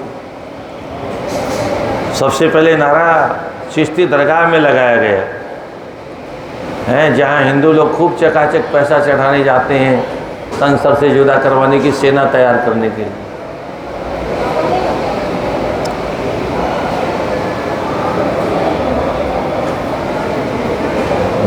मति बुद्धि की बात चल रही थी, बुद्धि के ऊपर आत्मा। तो कभी कभी आप देखेंगे जब पहली बार बोतल पकड़ता है व्यक्ति तो उसकी आत्मा कहते नहीं नहीं नहीं, गलत है, गलत है। आत्मा की आवाज़ अगर पहुंच रही है, आत्मा की आवाज़ को अगर सुन रहा है तो वो गलत काम नहीं करेगा। पर आत्मा हमारी निर्बल हो चुकी है। आत्मा हमारी निर्बल कैसे हो चुकी? शरीर में बल कहाँ से आता है? भोजन से। आत्मा बलवा कैसे होती है? भजन से। आत्मा बल कहाँ से प्राप्त करती है? साधना से, तप से, जप से, साधना से, आराधना से, स्तुति से, प्रार्थना से आत्मा को बल मिलता है। और जो कुछ भी नहीं करता उसकी आत्मा कमज़ोर होती है। और कमज़ोर आत्मा की आवाज़ भी बहुत कमज़ोर होती है। और उस कमज़ोर आत्मा की आवाज़ बुद्धि तक पहुँचती नहीं, मन तक पहुँचती नहीं, और फिर वो स्वतंत्र होकर के पाप करता है। जिसकी आत्मा जीवित है वो कभी गलत काम नहीं करेगा। जिसकी आत्मा जीवित है वो चोरी नहीं करेगा, डाका नहीं डालेगा, हत्या नहीं कर लेगा, यहाँ तक कि वो ऐसे हाथ भी नहीं फैलाएगा। हे बाबूजी, हे बाबूजी, इतना कहने के लिए भी पहले आत्महत्या करनी पड़ती। इसलिए मैं बार बार उदाहरण देता हूँ। बहुत से विकलांग आज भी धरती पर दिखाई दिए जाते हैं जो ट्रेन में कुछ सामान बेचते हैं। क्यों बेचते हैं? भीख क्यों नहीं मांगते? उनकी आत्मा अभी मरी नहीं, उनकी आत्मा अभी भी जिंदी है। और जब तक आत्मा जिंदी रहेगी तब तक वो हाथ नहीं फैलाएगी। विकलांग है तो क्या हुआ? भीख क्यों मांगेंगे भाई? आज तो ये अलग बात है कि आज व्यासपीठ पर बैठ के भी लोग भीख मांगते हैं। कानून तो कुछ है नहीं, स्वतंत्र है, सबको सब अधिकार है। क्योंकि सनातन धर्म का विनाश तो ऐसे ही होगा। कैसे होगा? जब शास्त्रों को नहीं जानने वाले शास्त्रों की बातें करेंगे, नाचने गाने के अलावा कोई कथा नहीं होगी, तभी तो सनातन धर्म का विनाश होगा। तो ये हमारे शरीर की संरचना है, इसलिए इसको ठीक से समझना चाहिए। और इंद्रियों को तृप्त करने के लिए कोई काम नहीं करना चाहिए। इंद्रियों को खुश करने के लिए आँखों को तृप्त करते करते जिंदगी बीत गई, आँख प्रसन्न हुई क्या? कानों को सुनाते सुनाते जिंदगी बीत गई, कान खुश हुए क्या? जीभ को चाटते चाटते जिंदगी बीत गई, जीभ प्रसन्न हुई क्या? ये इंद्रियां कभी तृप्त होने वाली नहीं है। इसलिए इंद्रियों के चक्कर में पड़ करके मनुष्य को कोई भी पाप नहीं करना चाहिए। ये इंद्रियां मनुष्यों से पाप करवाती है। जीभ चाट के चक्कर में पाप करवाती है, कान शब्दों के चक्कर में, त्वचा छूने के चक्कर में, जीवा चाट के चक्कर में, रस के चक्कर में पाप करवाती है। और मन महल, दुकान, मकान, कारखाना बनाने के चक्कर में पाप करवाता है। तो विप्रेभ्योपि ब्राह्मणों में कृत बुद्धयः, उसमें मनुष्यों में बुद्धिजीवी प्राणी है, वो बलवान हैं, वो धर्मात्मा होते हैं। और उसमें भी ब्राह्मण श्रेष्ठ होते हैं। अब ब्राह्मण श्रेष्ठ क्यों होते हैं, थोड़ा इसको भी समझ लीजिए। एक दिन पहले भी बताया था मैंने। ब्राह्मण, वैश्य, ब्राह्मण, क्षत्रिय, वैश्य, तीनों हमारे यहाँ गुरुकुल में जाते थे। पहले परंपरा थी पढ़ने की, तो तीनों एक ही साथ पढ़ते थे। तो ब्राह्मण को ही महत्व ज़्यादा क्यों दिया गया? इतना तो आपको भी मालूम होगा, जो जितना पढ़ेगा उतना बुद्धिमान होगा। तो पहले इसको समझ लीजिए, जो जितना अधिक पढ़ा लिखा होगा उतना अधिक बुद्धिमान होगा, और उसी की बात चलेगी संसार में। तो गुरुकुल से जब आते थे समावर्तन संस्कार करने के बाद में, तो क्षत्रिय अपने काम में लग जाते थे, वैश्य अपने व्यापार में लग जाते थे। ब्राह्मण का दूसरा कोई काम होता ही नहीं था। शास्त्रों का पठन पाठन ब्राह्मण का जीवन भर चलता था। और इसलिए अधिक पढ़ने के कारण ब्राह्मण ज़्यादा विद्वान होते थे, और ज़्यादा विद्वान होने के कारण, शास्त्रज्ञ होने के कारण बहुज्ञ होते थे, सर्वज्ञ होते थे। इसलिए जब किसी के सामने कोई समस्या आती थी तो वहीं जाकर के महाराज, और कितना सस्ता न्याय होता था पहले हमारे ज़माने में। कोई छोटा मोटा पाप किसी से हो जाता था तो ब्राह्मण के पास जाके कहता था, पंडित जी हमसे अपराध हो गया, तो थोड़ा सा सीधा ले जाता था, आटा दाल चावल बांध करके, थोड़ा सब्जी वब्जी होती थी उसके पास में, और एक पैसा क्या, और उतने में वो परिष्कार बता देते थे, झगड़ा खत्म।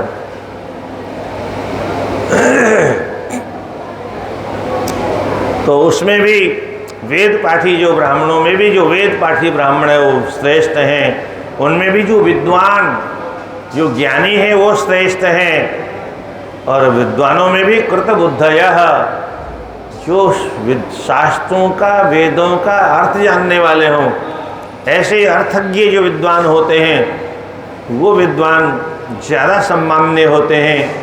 कृतजिभ्योऽपि कर्तारः कर्तव्यो ब्रह्म तत्पराः। सत्कर्म करने वालों में, ब्राह्मणों में, विद्वानों में भी जो सत्कर्म रात दिन करते हैं वो सबसे ज़्यादा मान्य है। और उनमें भी जानते तो हैं पर करते कुछ नहीं, कोई फायदा नहीं। जीवन में जो आचरण करते हैं वो ब्राह्मण सम्मान्य है। और उसमें भी ब्रह्म तत्पराः, जो ब्रह्म तक पहुँच गए, अहर्निश ब्रह्म का ध्यान करते थे, जिनको ब्रह्म ज्ञान हो गया है, ऐसे सबसे श्रेष्ठ होते हैं। आगे फिर सुनिए, न तेषाम् अर्चनीयोऽन्यः स्त्रीषु लोकेषु कुंभजः।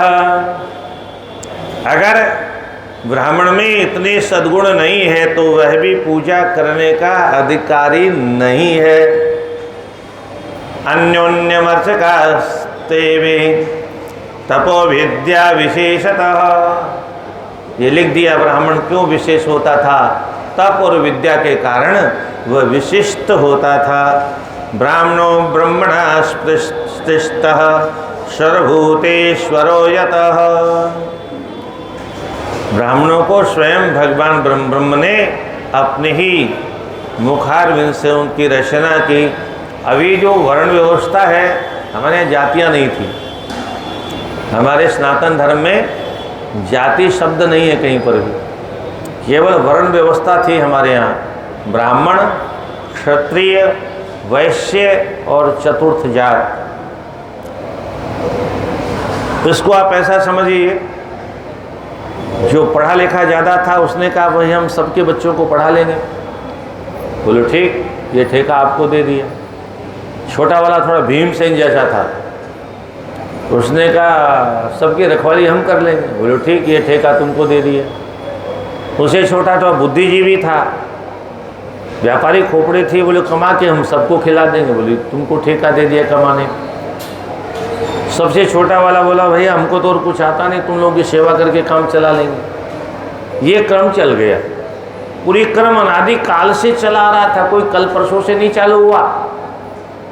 झगड़ा कहाँ से शुरू हुआ? विदेशी आए उसके बाद में उन्होंने हमको आपस में लड़ाना शुरू किया और समाज को ऐसा बांट दिया, और आज के नेताओं ने और ज़्यादा बांट दी। अब ये शरीर का जो 4 वर्ण थे कैसे संगठित थे? जैसे इस शरीर में चारों वर्ण आज भी हैं। आपके सबके शरीर में चारों वर्ण हैं। ब्राह्मण भी आपके पास में, क्षत्रिय भी आपके पास में है, वैश्य भी आपके पास में है, और शूद्र भी आपके पास में। प्रत्येक व्यक्ति के शरीर में चारों वर्ण हैं, क्योंकि परमात्मा के मुख से ब्राह्मण, क्षत्रिय से भुजाओं से क्षत्रिय, और यहाँ से लेके यहाँ तक के हिस्से से वैश्य, और नीचे के हिस्से से शूद्रों का जन्म हुआ। तो परमात्मा के चारों अंगों से जैसे चारों वर्णों की सृष्टि हुई, ऐसे प्रत्येक व्यक्ति के चारों अंगों में चारों वर्ण आज भी विद्यमान हैं। कैसे हैं? ब्राह्मण का क्या काम क्या है? काम पढ़ना पढ़ाना, ज्ञान देना, ज्ञान लेना। तो ये जो इधर वाला हिस्सा है ये क्या करता है? ये ब्राह्मण का काम करता है। क्या ये क्या करता है? ब्राह्मण का काम करता है। पूरे शरीर को यही बताता है क्या करना, क्या नहीं करना, कहाँ जाना, क्या जाना, सब देखना, सुनना, समझना, बुद्धि सब इसी के पास है। इसलिए इतना ऊंचा भी है, इसलिए श्रेष्ठ भी है, इसलिए यही तिलक होता है।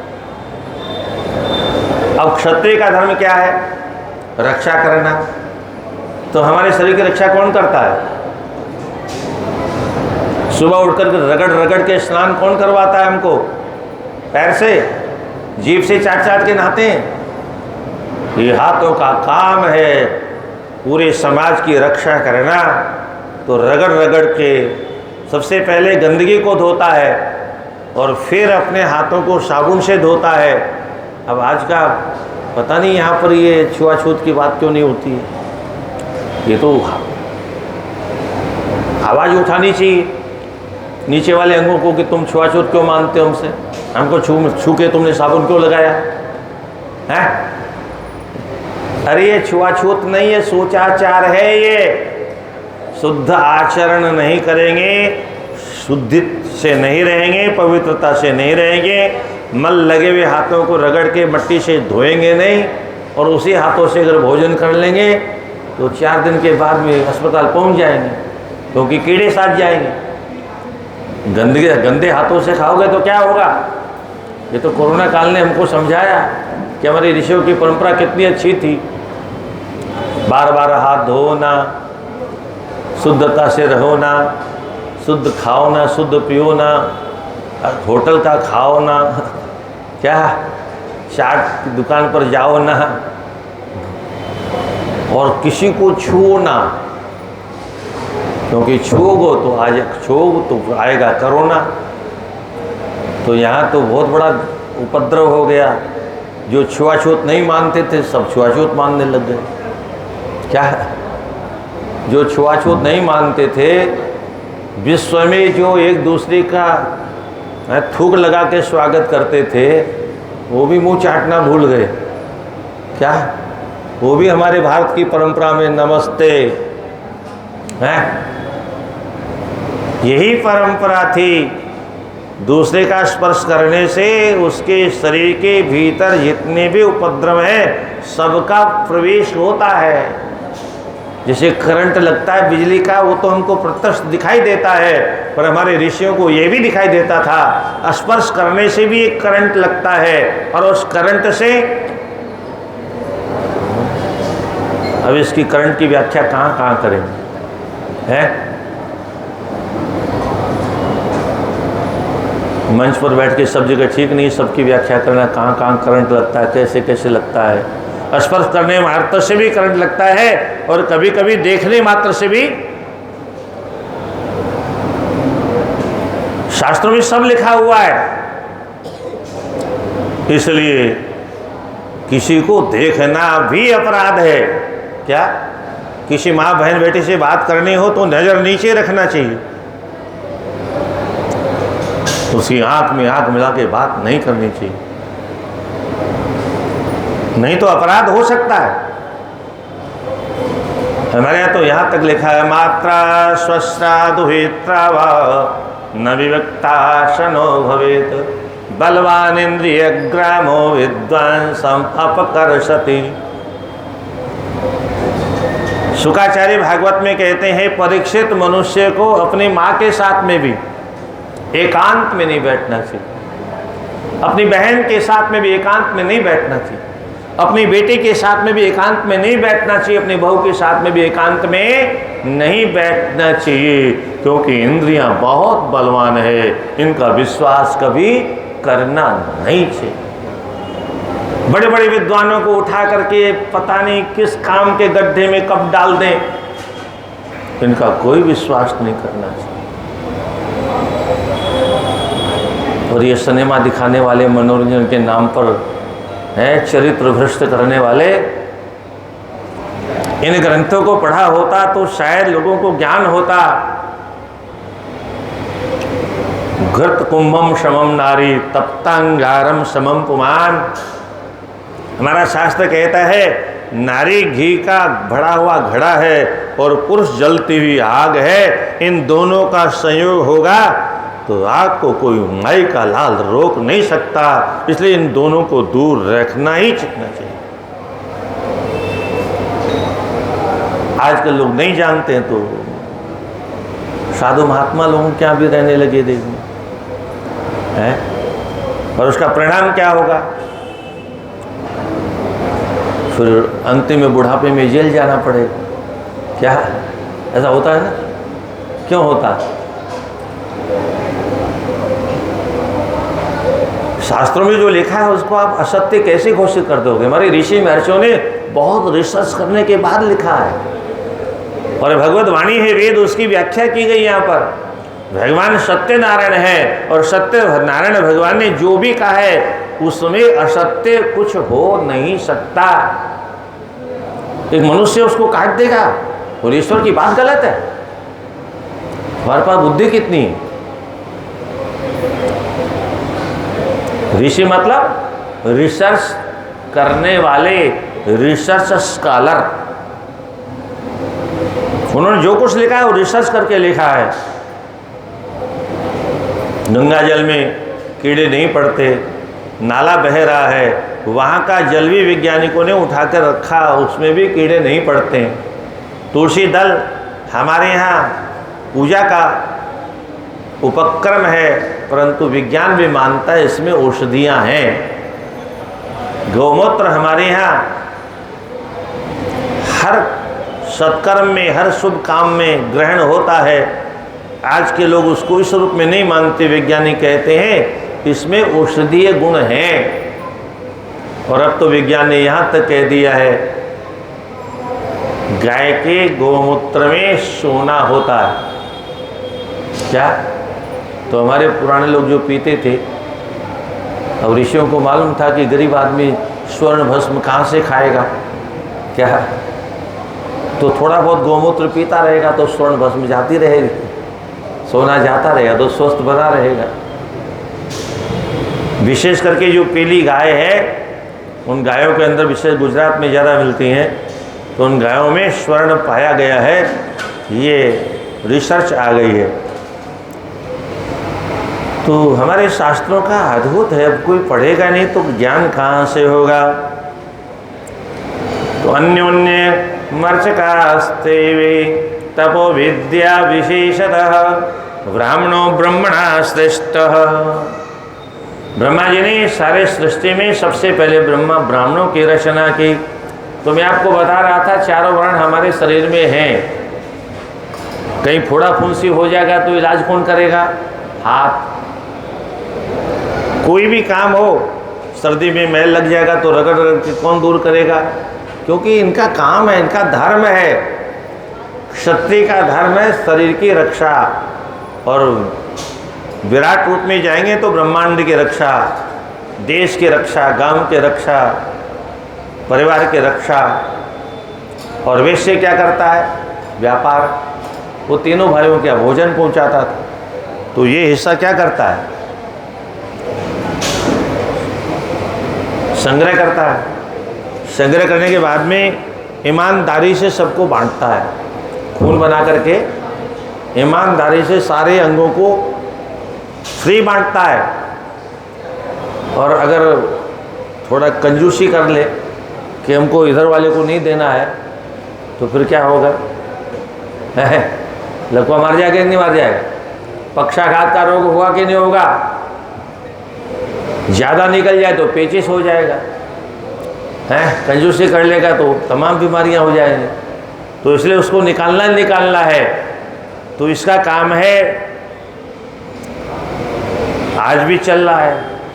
पैरों का काम सेवा करना आज भी चल रहा है। इस शरीर ने, प्रत्येक व्यक्ति के शरीर ने, मनुष्य की बात छोड़ो, गाय, भैंस, भेड़, बकरी, हाथी, जिराफ, किसी के शरीर के चारों अंगों ने आज तक विद्रोह नहीं किया कि हम ये काम नहीं करेंगे। पैरों ने कभी किसी ने के विरुद्ध विद्रोह नहीं किया कि हमको 50 वर्ष हो गए ढोते ढोते, अब हम नहीं ढोएंगे। आंदोलन नहीं किया किसी ने। अब तुम सर के बल पर चलो, चाहे पेट के बल पर चलो, चाहे हाथों के बल पर चलो। तो हाथों के बल पर तो रामदेव जी भी चल लेते हैं, और कितनी दूर तक? दिन भर थोड़े चल लेंगे, वो 2 टकी दिखाई तो देंगे 2 मिनट, 1-4 कदम चल करके। क्या काम पैर का है चलना, हाथ का काम नहीं है, सर का काम नहीं है चलना। कहने के लिए तो भरत जी भी कहते हैं, सर भर जाऊं उचित अस मोरा, सब ते सेवक धर्म कठोरा। भरत जी कहते हैं, सेवकों ने कहा आप रथ पर बैठ जाओ महाराज, आप रथ पर बैठ जाओ। अरे बोले तुम रथ की बात करते हो? कायदा तो कहता है, धर्म तो कहता है, जहाँ मेरे राम के चरण पड़े हैं वहाँ पर भक्त का मस्तिष्क होना चाहिए।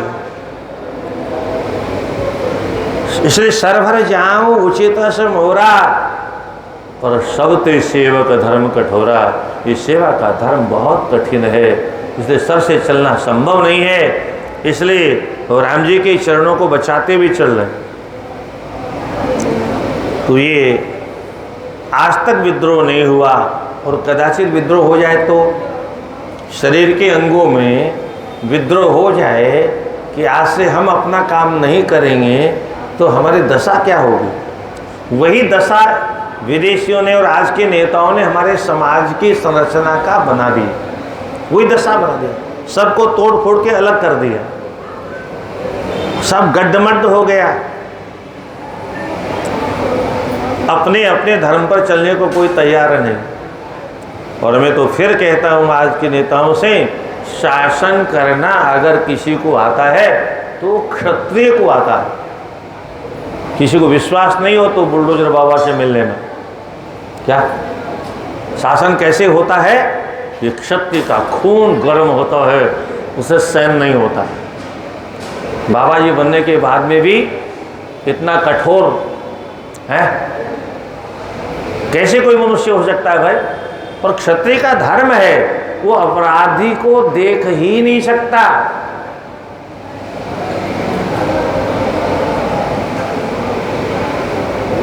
बंदूक तो सभी के हाथ में है, अब तो सब बराबर हो गए ना। रक्षा किसकी हो रही है? सुरक्षित कौन है? आज की गवर्नमेंट की कृपा से सबके हाथ में बंदूक है, ब्राह्मण के हाथ में भी, ठाकुर के हाथ में भी, व्यापारी के हाथ में भी, चौथे वर्ण के हाथ में भी बंदूक है। पर कोई भी सुरक्षित क्यों नहीं है? इसीलिए नहीं है कि बंदूक भले ही कोई उठा ले और जो काम करना है उसकी औकात नहीं है। ब्राह्मण के हाथ से बंदूक चलेगी नहीं, बने के हाथ से खुद काम जाएगा। ये तो क्षत्रिय का काम है। ऐसे ही शिक्षा तो सभी दे रहे हैं। क्या आज तो एक वीडियो देखा, 90,000, 1 लाख यूपी की ही घटना है, किसी मदरसे का दृश्य था वो। मीडिया वाले ने पूछा प्रधानाचार्य कौन है, याद नहीं आ रहा। दूसरे से पूछा विद्यार्थी कितना है, याद नहीं। तनख्वाह कितनी, बोली 1 लाख।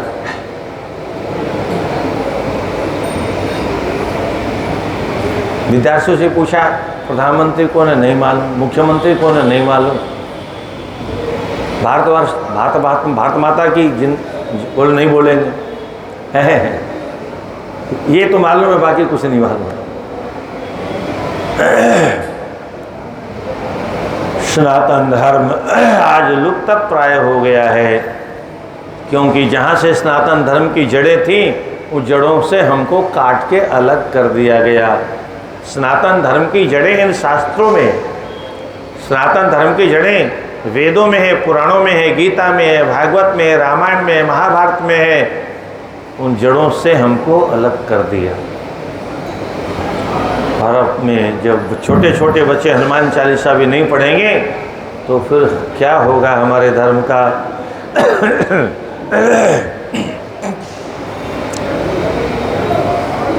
अतो जगस्थितं सर्वं ब्राह्मणो अर्हति न परः सदाचारो हि सर्वार्होर्नाचारात् विच्युतः पुनः। ब्राह्मण भी अगर अपने आचरण से रहित हो जाए तो उस ब्राह्मण का भी पतन हो जाता है। ब्राह्मण कैसा होना चाहिए, बोले विद्वेष राग रहिता अनुतिष्ठन्ति मुनि। राग द्वेष से रहित, सबको समदृष्टि से देखने वाला ऐसा जो विद्वान है, सदाचार संपन्न है, वही धर्म का मूल है। सदाचार क्या है, धर्म की जड़ है। विदुर बुधा बुद्धिमानों ने ऐसा ही कहा है।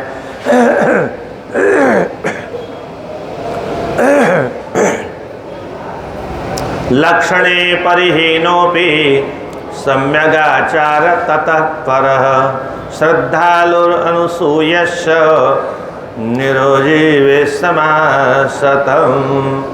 जो आचरण संपन्न है ऐसा व्यक्ति 100 वर्षों तक जीवित रहता ही रहता है। उसकी आयु में कोई कटौती नहीं होती है। श्रुति स्मृतिभ्याम मुदितं स्वेषु च कर्मसु सदाचारम निषेवित धर्म मूलमतंधित। इसलिए मनुष्य को वेद और श्रुतियाँ जो आदेश देती है, वेद भगवान क्या आदेश देते हैं हमको?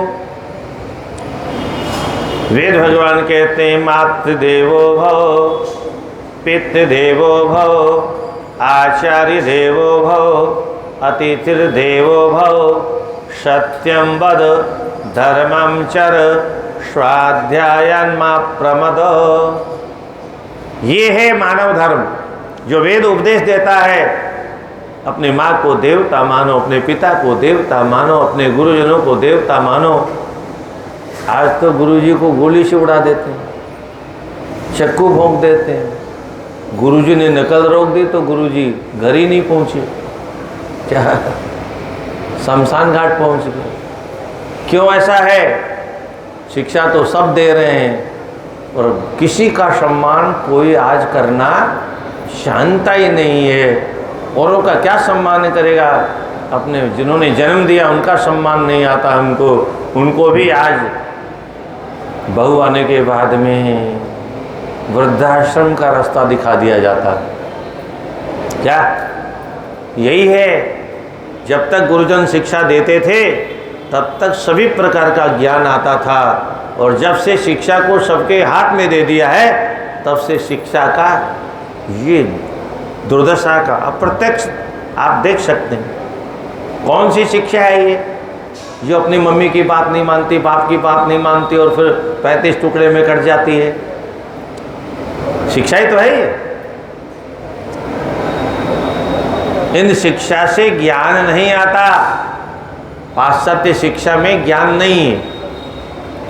शिक्षित हो जाएगा, डिग्री मिल जाएगी, पर बोलने का ज्ञान भी नहीं आएगा, वो सिखाया नहीं जाता। और हमारे यहाँ सर्वे भवन्तु सुखिनः।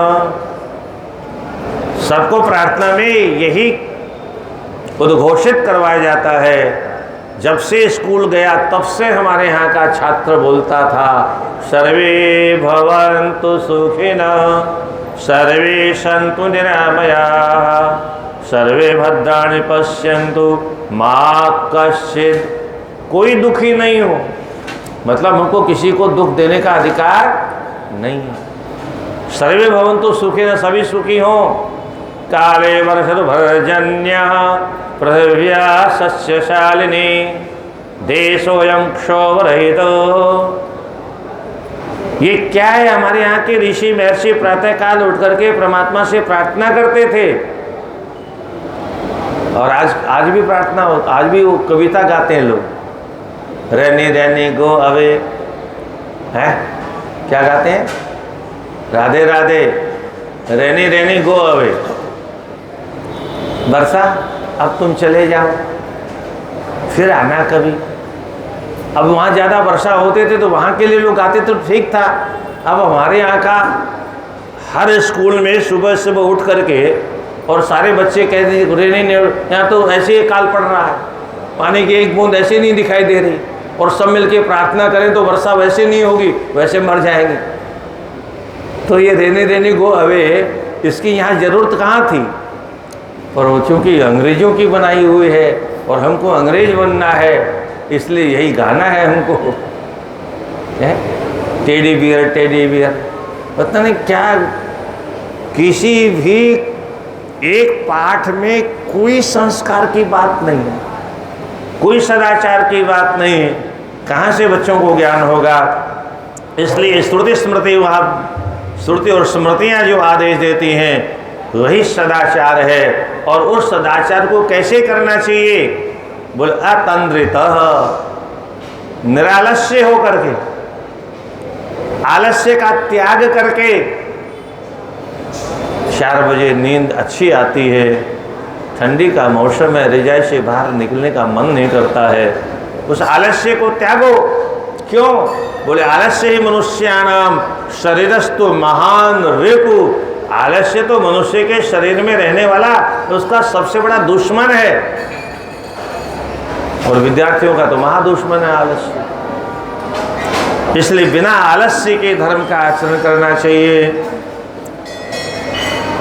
दुराचार रतो लोके गरणीय पुमान भवेद, व्याधि विच्छा विभूतेय सदा अल्पायु सुदुःख भाग। जो मनुष्य सदाचारी नहीं है, कदाचारी है, अनाचारी है, अत्याचारी है, पापाचारी है, भ्रष्टाचारी है और व्यभिचारी है, वह तो पतित है और उसकी निश्चित आयु कम है। ये जो अपराधी लोग गोली से मारे जाते हैं इनकाउंटर में, क्या होता है? आयु कम हो जाती अपराध करने के कारण। त्याज्यम कर्म पराधीनम कार्यम आत्मवशम सदा। पराधीन होकर के कोई कार्य नहीं करना चाहिए। हमारी आत्मा क्या कहती है? क्योंकि धर्म का एक लक्षण ये भी है, हमारी आत्मा अगर दुखी होती है तो उस काम को नहीं करना चाहिए। और अधर्म के काम में सबसे पहले हमारी आत्मा रोती है। इसलिए कहते हैं यस्मिन् कर्मण्यंतरात्मा क्रियमाणे प्रसीदति। जिस काम को करने में प्रसन्नता होती हो, आनंद आता हो, परिवार को भी आनंद आता हो, वो काम करना चाहिए। वो काम कभी नहीं करना चाहिए जिसे हमारी आत्मा भी रोती हो और पूरा परिवार मना करता हो और फिर भी हम उस काम को करें। राधे राधे राधे राधे। आत्मा की आवाज़ को सुन के काम करना चाहिए, आत्मा के विरुद्ध कोई काम नहीं करना चाहिए। और जब कोई 5 लोग मना कर दे तो पुराने ज़माने में एक कहावत थी, पंचों की बात परमेश्वर की बात। पंचायत होती थी पहले, तो पंचों ने जो कह दिया वो परमेश्वर ने कह दिया। तो किसी भी काम को हमको 5 लोग अगर टोक दें तो फिर समझना चाहिए काम हमको नहीं करना चाहिए। सीधी सी बात है। उसके भीतर भी परमात्मा और सबके भीतर परमात्मा, और 5 लोगों ने अगर आपको टोक दिया और फिर भी आप कर रहे हो तो फिर तो जन्म में जाना ही पड़ेगा। यस्मिन् कर्मण्य प्रथमं धर्म सर्वस्वं प्रोक्ता यन्नियमाः अतस्ते स्वेव द्वैयतनः कर्तव्यो धर्ममिच्छता। जो धर्म के मार्ग पर चलना चाहते हो उनको 5 ये 2 यम और नियम 2 नियमों का पालन करना चाहिए। ये बहुत ध्यान से सुनने का विषय है, क्योंकि ये सनातन धर्म की जड़ है, सनातन धर्म की नींव है। ये आपने सुना भी होगा, यम नियम आसन प्राणायाम धारणा ध्यान और समाधि, ये योग के 8 अंग होते हैं। योग मतलब परमात्मा से जुड़ना। योग का मतलब आसन हो नहीं, जीवात्मा का परमात्मा से योग होना, जीवात्मा को परमात्मा तक पहुंचाने का नाम योग है। अगर जीवात्मा परमात्मा तक नहीं पहुंचता है और नरक तक पहुंच जाता है तो वह योग नहीं, वो कुयोग है, उसका दुरुपयोग है वो। इसलिए सबसे पहले यम और नियम इनका ज्ञान होना आवश्यक है। भागवत जी में तो 12 यम 12 नियम बताए हैं, यहाँ 10 ही बताए हैं। और योग में पतंजलि ने 5 बताए केवल, और कम कर दिया है। तो उसको सुनिए आप, ये 10 यम कौन से हैं, 10 नियम कौन से हैं। सत्यम क्षमार्जवम ध्यानम मानस्यं महिंसनम दमः प्रसाद माधुर्यम मृदुयेति यमा 10 प्रकार के यम हैं। पहला यम क्या है? सत्य बोलना। अब आज के ज़माने में कोई कहे कि सत्य बोलो, बहुत बड़ी समस्या है। राधे राधे, तो पहले ही दफ़े में हम तो फेल हो गए। किसी ज़माने में लोग कहते थे हमसे झूठ मत बुलाओ क्योंकि हमको अपना परिवार पालना है, और अब उल्टा हो गया। कहते हैं हम अगर सच बोलेंगे तो परिवार कैसे पालेंगे। क्या इतनी परिभाषा बदल गई आजकल शास्त्रों से दूर होने के कारण। सत्य बोल के महाराज पेट नहीं भरा जा सकता। पेट तो भर जाएगा, ध्यान से सुनिए। जो कहते हैं पेट नहीं भर सकता, पेट तो ईंटा ढो करके भी भरा जा सकता है, पेट तो सर पर झाड़ू लगा के भी भरा जा सकता है, और बड़े बड़े महल नहीं बनेंगे। वहाँ पर बोतलें नहीं आ सकती, वहाँ पर नचनियाँ नहीं आ सकती। और इसलिए हमको तो समाज को देखना है, समाज को देख के जीना है। सत्यम क्षमार्जवम ध्यानम मानसम, तो पहला सत्य धर्म है। और आपने एक वाक्य कहीं पढ़ा होगा, सत्य ही ईश्वर है। क्या लिखा है? सत्य ही ईश्वर है। ये वाक्य पढ़ा होगा। सत्य ही ईश्वर क्यों है? सत्यनारायण भगवान सामने बैठे हैं, सत्य ही नारायण है। क्या झूठा नारायण कैसे हो सकता है? नारायण ही सत्य है, इसलिए उनका नाम ही सत्यनारायण है। और इसलिए सत्य ही ईश्वर है। और पहला यम सत्य है। दूसरा यम क्या है? क्षमा करना। कोई अपराध कितना भी क्यों न करे, हमारा धर्म क्या? क्षमा करना। राम जी बड़े समर्थ थे और राम जी की धर्मपत्नी को चुरा लिया रावण ने। हालांकि वो सब नाटक था। सीता जी तो अग्नि में प्रवेश कर गई थी, छाया मात्र ही थी, पर संसार की दृष्टि में तो ऐसा ही था ना। संसार तो नहीं जानता कि सीता जी को अग्नि में अग्नि के हवाले कर दिया है। और इसलिए रावण पर आक्रमण करना चाहिए था, पर फिर भी राम जी ने क्षमा किया। बहुत समय तक हनुमान जी से समझवाया, मंदोदरी के भीतर बैठ कर के समझवाया, फिर अंगद को भेजा समझाने के लिए, अरे भाई तुम्हारी पत्नी का हरण हुआ है तो उसको मार दो, खत्म करो खेल। बोल नहीं, क्षमा धर्म है, इसलिए क्षमा का पालन करना चाहिए। और क्षमा करने के बाद में भी, एक बार नहीं बार बार क्षमा करने के बाद में भी अगर वह नहीं मानता है तो फिर उसको माफ नहीं, साफ कर देना चाहिए। फिर कहें का माफ। अंगद ने पूछा भगवान से, आप कह रहे हो तो मैं जा रहा हूँ, पर कृपा करके ये तो बता दीजिए कि रावण से क्या क्या बात करूं। भगवान बोले तुम सब जानते हो, परम चतुर में जानत है, बड़े बुद्धिमान हो तुम। बोल नहीं, फिर भी आप थोड़ी आज्ञा करिए, कुछ तो आप लिख खींच दीजिए। बोले फिर सुनो, काज हमार तासुहित होई। ऐसा वाक्य आप सुनेंगे कहीं? किसी की पत्नी का हरण कर लिया हो किसी ने और कहे कि उसका भगवान भला करे।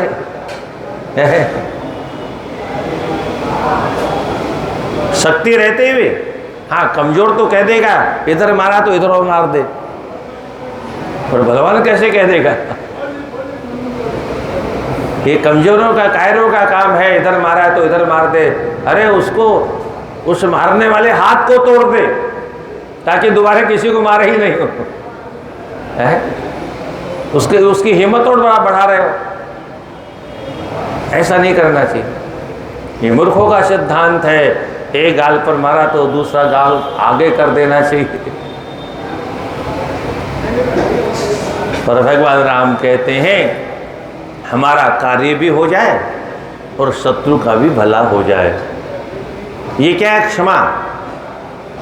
भले ही हमारी पत्नी का हरण कर लिया, पर आज भी अगर वो गलती स्वीकार कर लेता है, शरण में आ जाता है, आज भी माफ कर दो। तो दूसरा धर्म क्षमा है। तीसरा आर्जव, सरल स्वभाव। पर सरलता का मतलब ये भी नहीं है? हाँ, एक सर्प था, बहुत भयंकर था। गांव में हर साल 10-5 लोगों को काट लेता था, 10-5 लोग मर ही जाते थे। गांव में एक बहुत बड़े सिद्ध संत आए, लोगों ने समस्या बताई, महाराज हमारे गांव की एक बहुत बड़ी समस्या है, आप सिद्ध महात्मा हो, आप समस्या का समाधान कर दो। बोले क्या समस्या है? बोले एक सर्प है जो कितनों को साल में मार देता है। बोले कहाँ रहता है? चलो मेरे को ले चलो। महात्मा वहाँ पहुँचे, सर्प को आवाज़ दी, सर्प बाहर निकला, महाराज को दंडवत किया। महाराज ने आशीर्वाद दिया और कहा बच्चे क्यों गरीबों को काटते रहते हो, काटना बंद करो। ठीक गुरुजी, नहीं काटेंगे। अब तो मन चले छोकरों की हिम्मत बढ़ गई, बोले अब तो महाराज जी बोल गए काटेगा नहीं, तो अब पत्थर मारने लग गए। क्या? मार मार के पत्थर उसको घायल कर दिया। महाराज जी उधर से वापस लौटे तो देखा सर्प घायल पड़ा था, चींटियाँ काट रही थी। अरे बोले ये क्या हुआ तुम्हारा? बोले महाराज आपकी कृपा हो गई। बोले हमारी कृपा? हमने तो तुमको कोई ऐसा अपराध किया नहीं तुम्हारा। अरे बोले आपने नहीं कहा होता तो इनकी औकात थी मेरे सामने आने की, ये हिम्मत नींद से निकलता नहीं था, कोई दूसरे जंगल से निकलते थे। और जब आपने कह दिया तब से मैंने काटना छोड़ दिया और इन्होंने मुझे मार मार के मेरी ये दशा कर दी। महात्मा ने कहा अरे मूर्ख, तुम मेरी पूरी बात समझे नहीं, मैंने काटने के लिए मना किया था, फुंकारने के लिए मना नहीं किया। क्या? फुंकारने के लिए मना नहीं किया था। पत्थर मारने को आए तो उसके पीछे फुंकार के दौड़ना, दोबारा इधर नहीं आएगा। तब से फिर उसने फुंकारना शुरू कर दिया तो आने लोगों ने बंद कर दिया, उसकी जान बच गई। तो सरलता का ये भी मतलब नहीं कि एक गाल पर मारे दूसरे गाल पर मारे। ध्यानम, हमेशा भगवान के नाम रूप लीला के ध्यान में रहे। अहिंसनम, अनावश्यक किसी की हिंसा नहीं करे। जानबूझ के किसी निरपराधी की हिंसा नहीं करे। अब राजा भी अगर ऐसा मान लेगा तो फांसी की सज़ा बंद कर देगा, फिर क्या होगा? दंड देने के से पुलिस वालों को ऐसा है नियम हो, तो पुलिस वाले किसी को दंड नहीं देंगे तो अपराधी और बढ़ जाएंगे। तो सबके लिए अलग अलग सिस्टम है। दम अपने मन के ऊपर हमेशा कंट्रोल रखना, क्योंकि मन बड़ा बदमाश है। हमारे घर में, गांव में, गली में, मोहल्ले में जितने उपद्रव होते हैं ये हमारे मन की कृपा से है। विश्व में जितने भी युद्ध होते हैं वो मन की वजह से होते हैं। प्रसाद, प्रसन्न रहना, माधुर्य, बहुत मीठा बोलना, मृदुता, ये 10 प्रकार के यम हैं। और 10 प्रकार के नियमों को शौच, स्नान, तप, दान, मौन, यज्ञ, अध्ययन, व्रत और उपवास करना, इनकी व्याख्या शाम को 4 बजे करेंगे। हर हर महादेव शंभो काशी विश्वनाथ गंगे। हर हर महादेव शंभो काशी विश्वनाथ गंगे। हर हर महादेव शंभो। नमः पार्वती पतये हर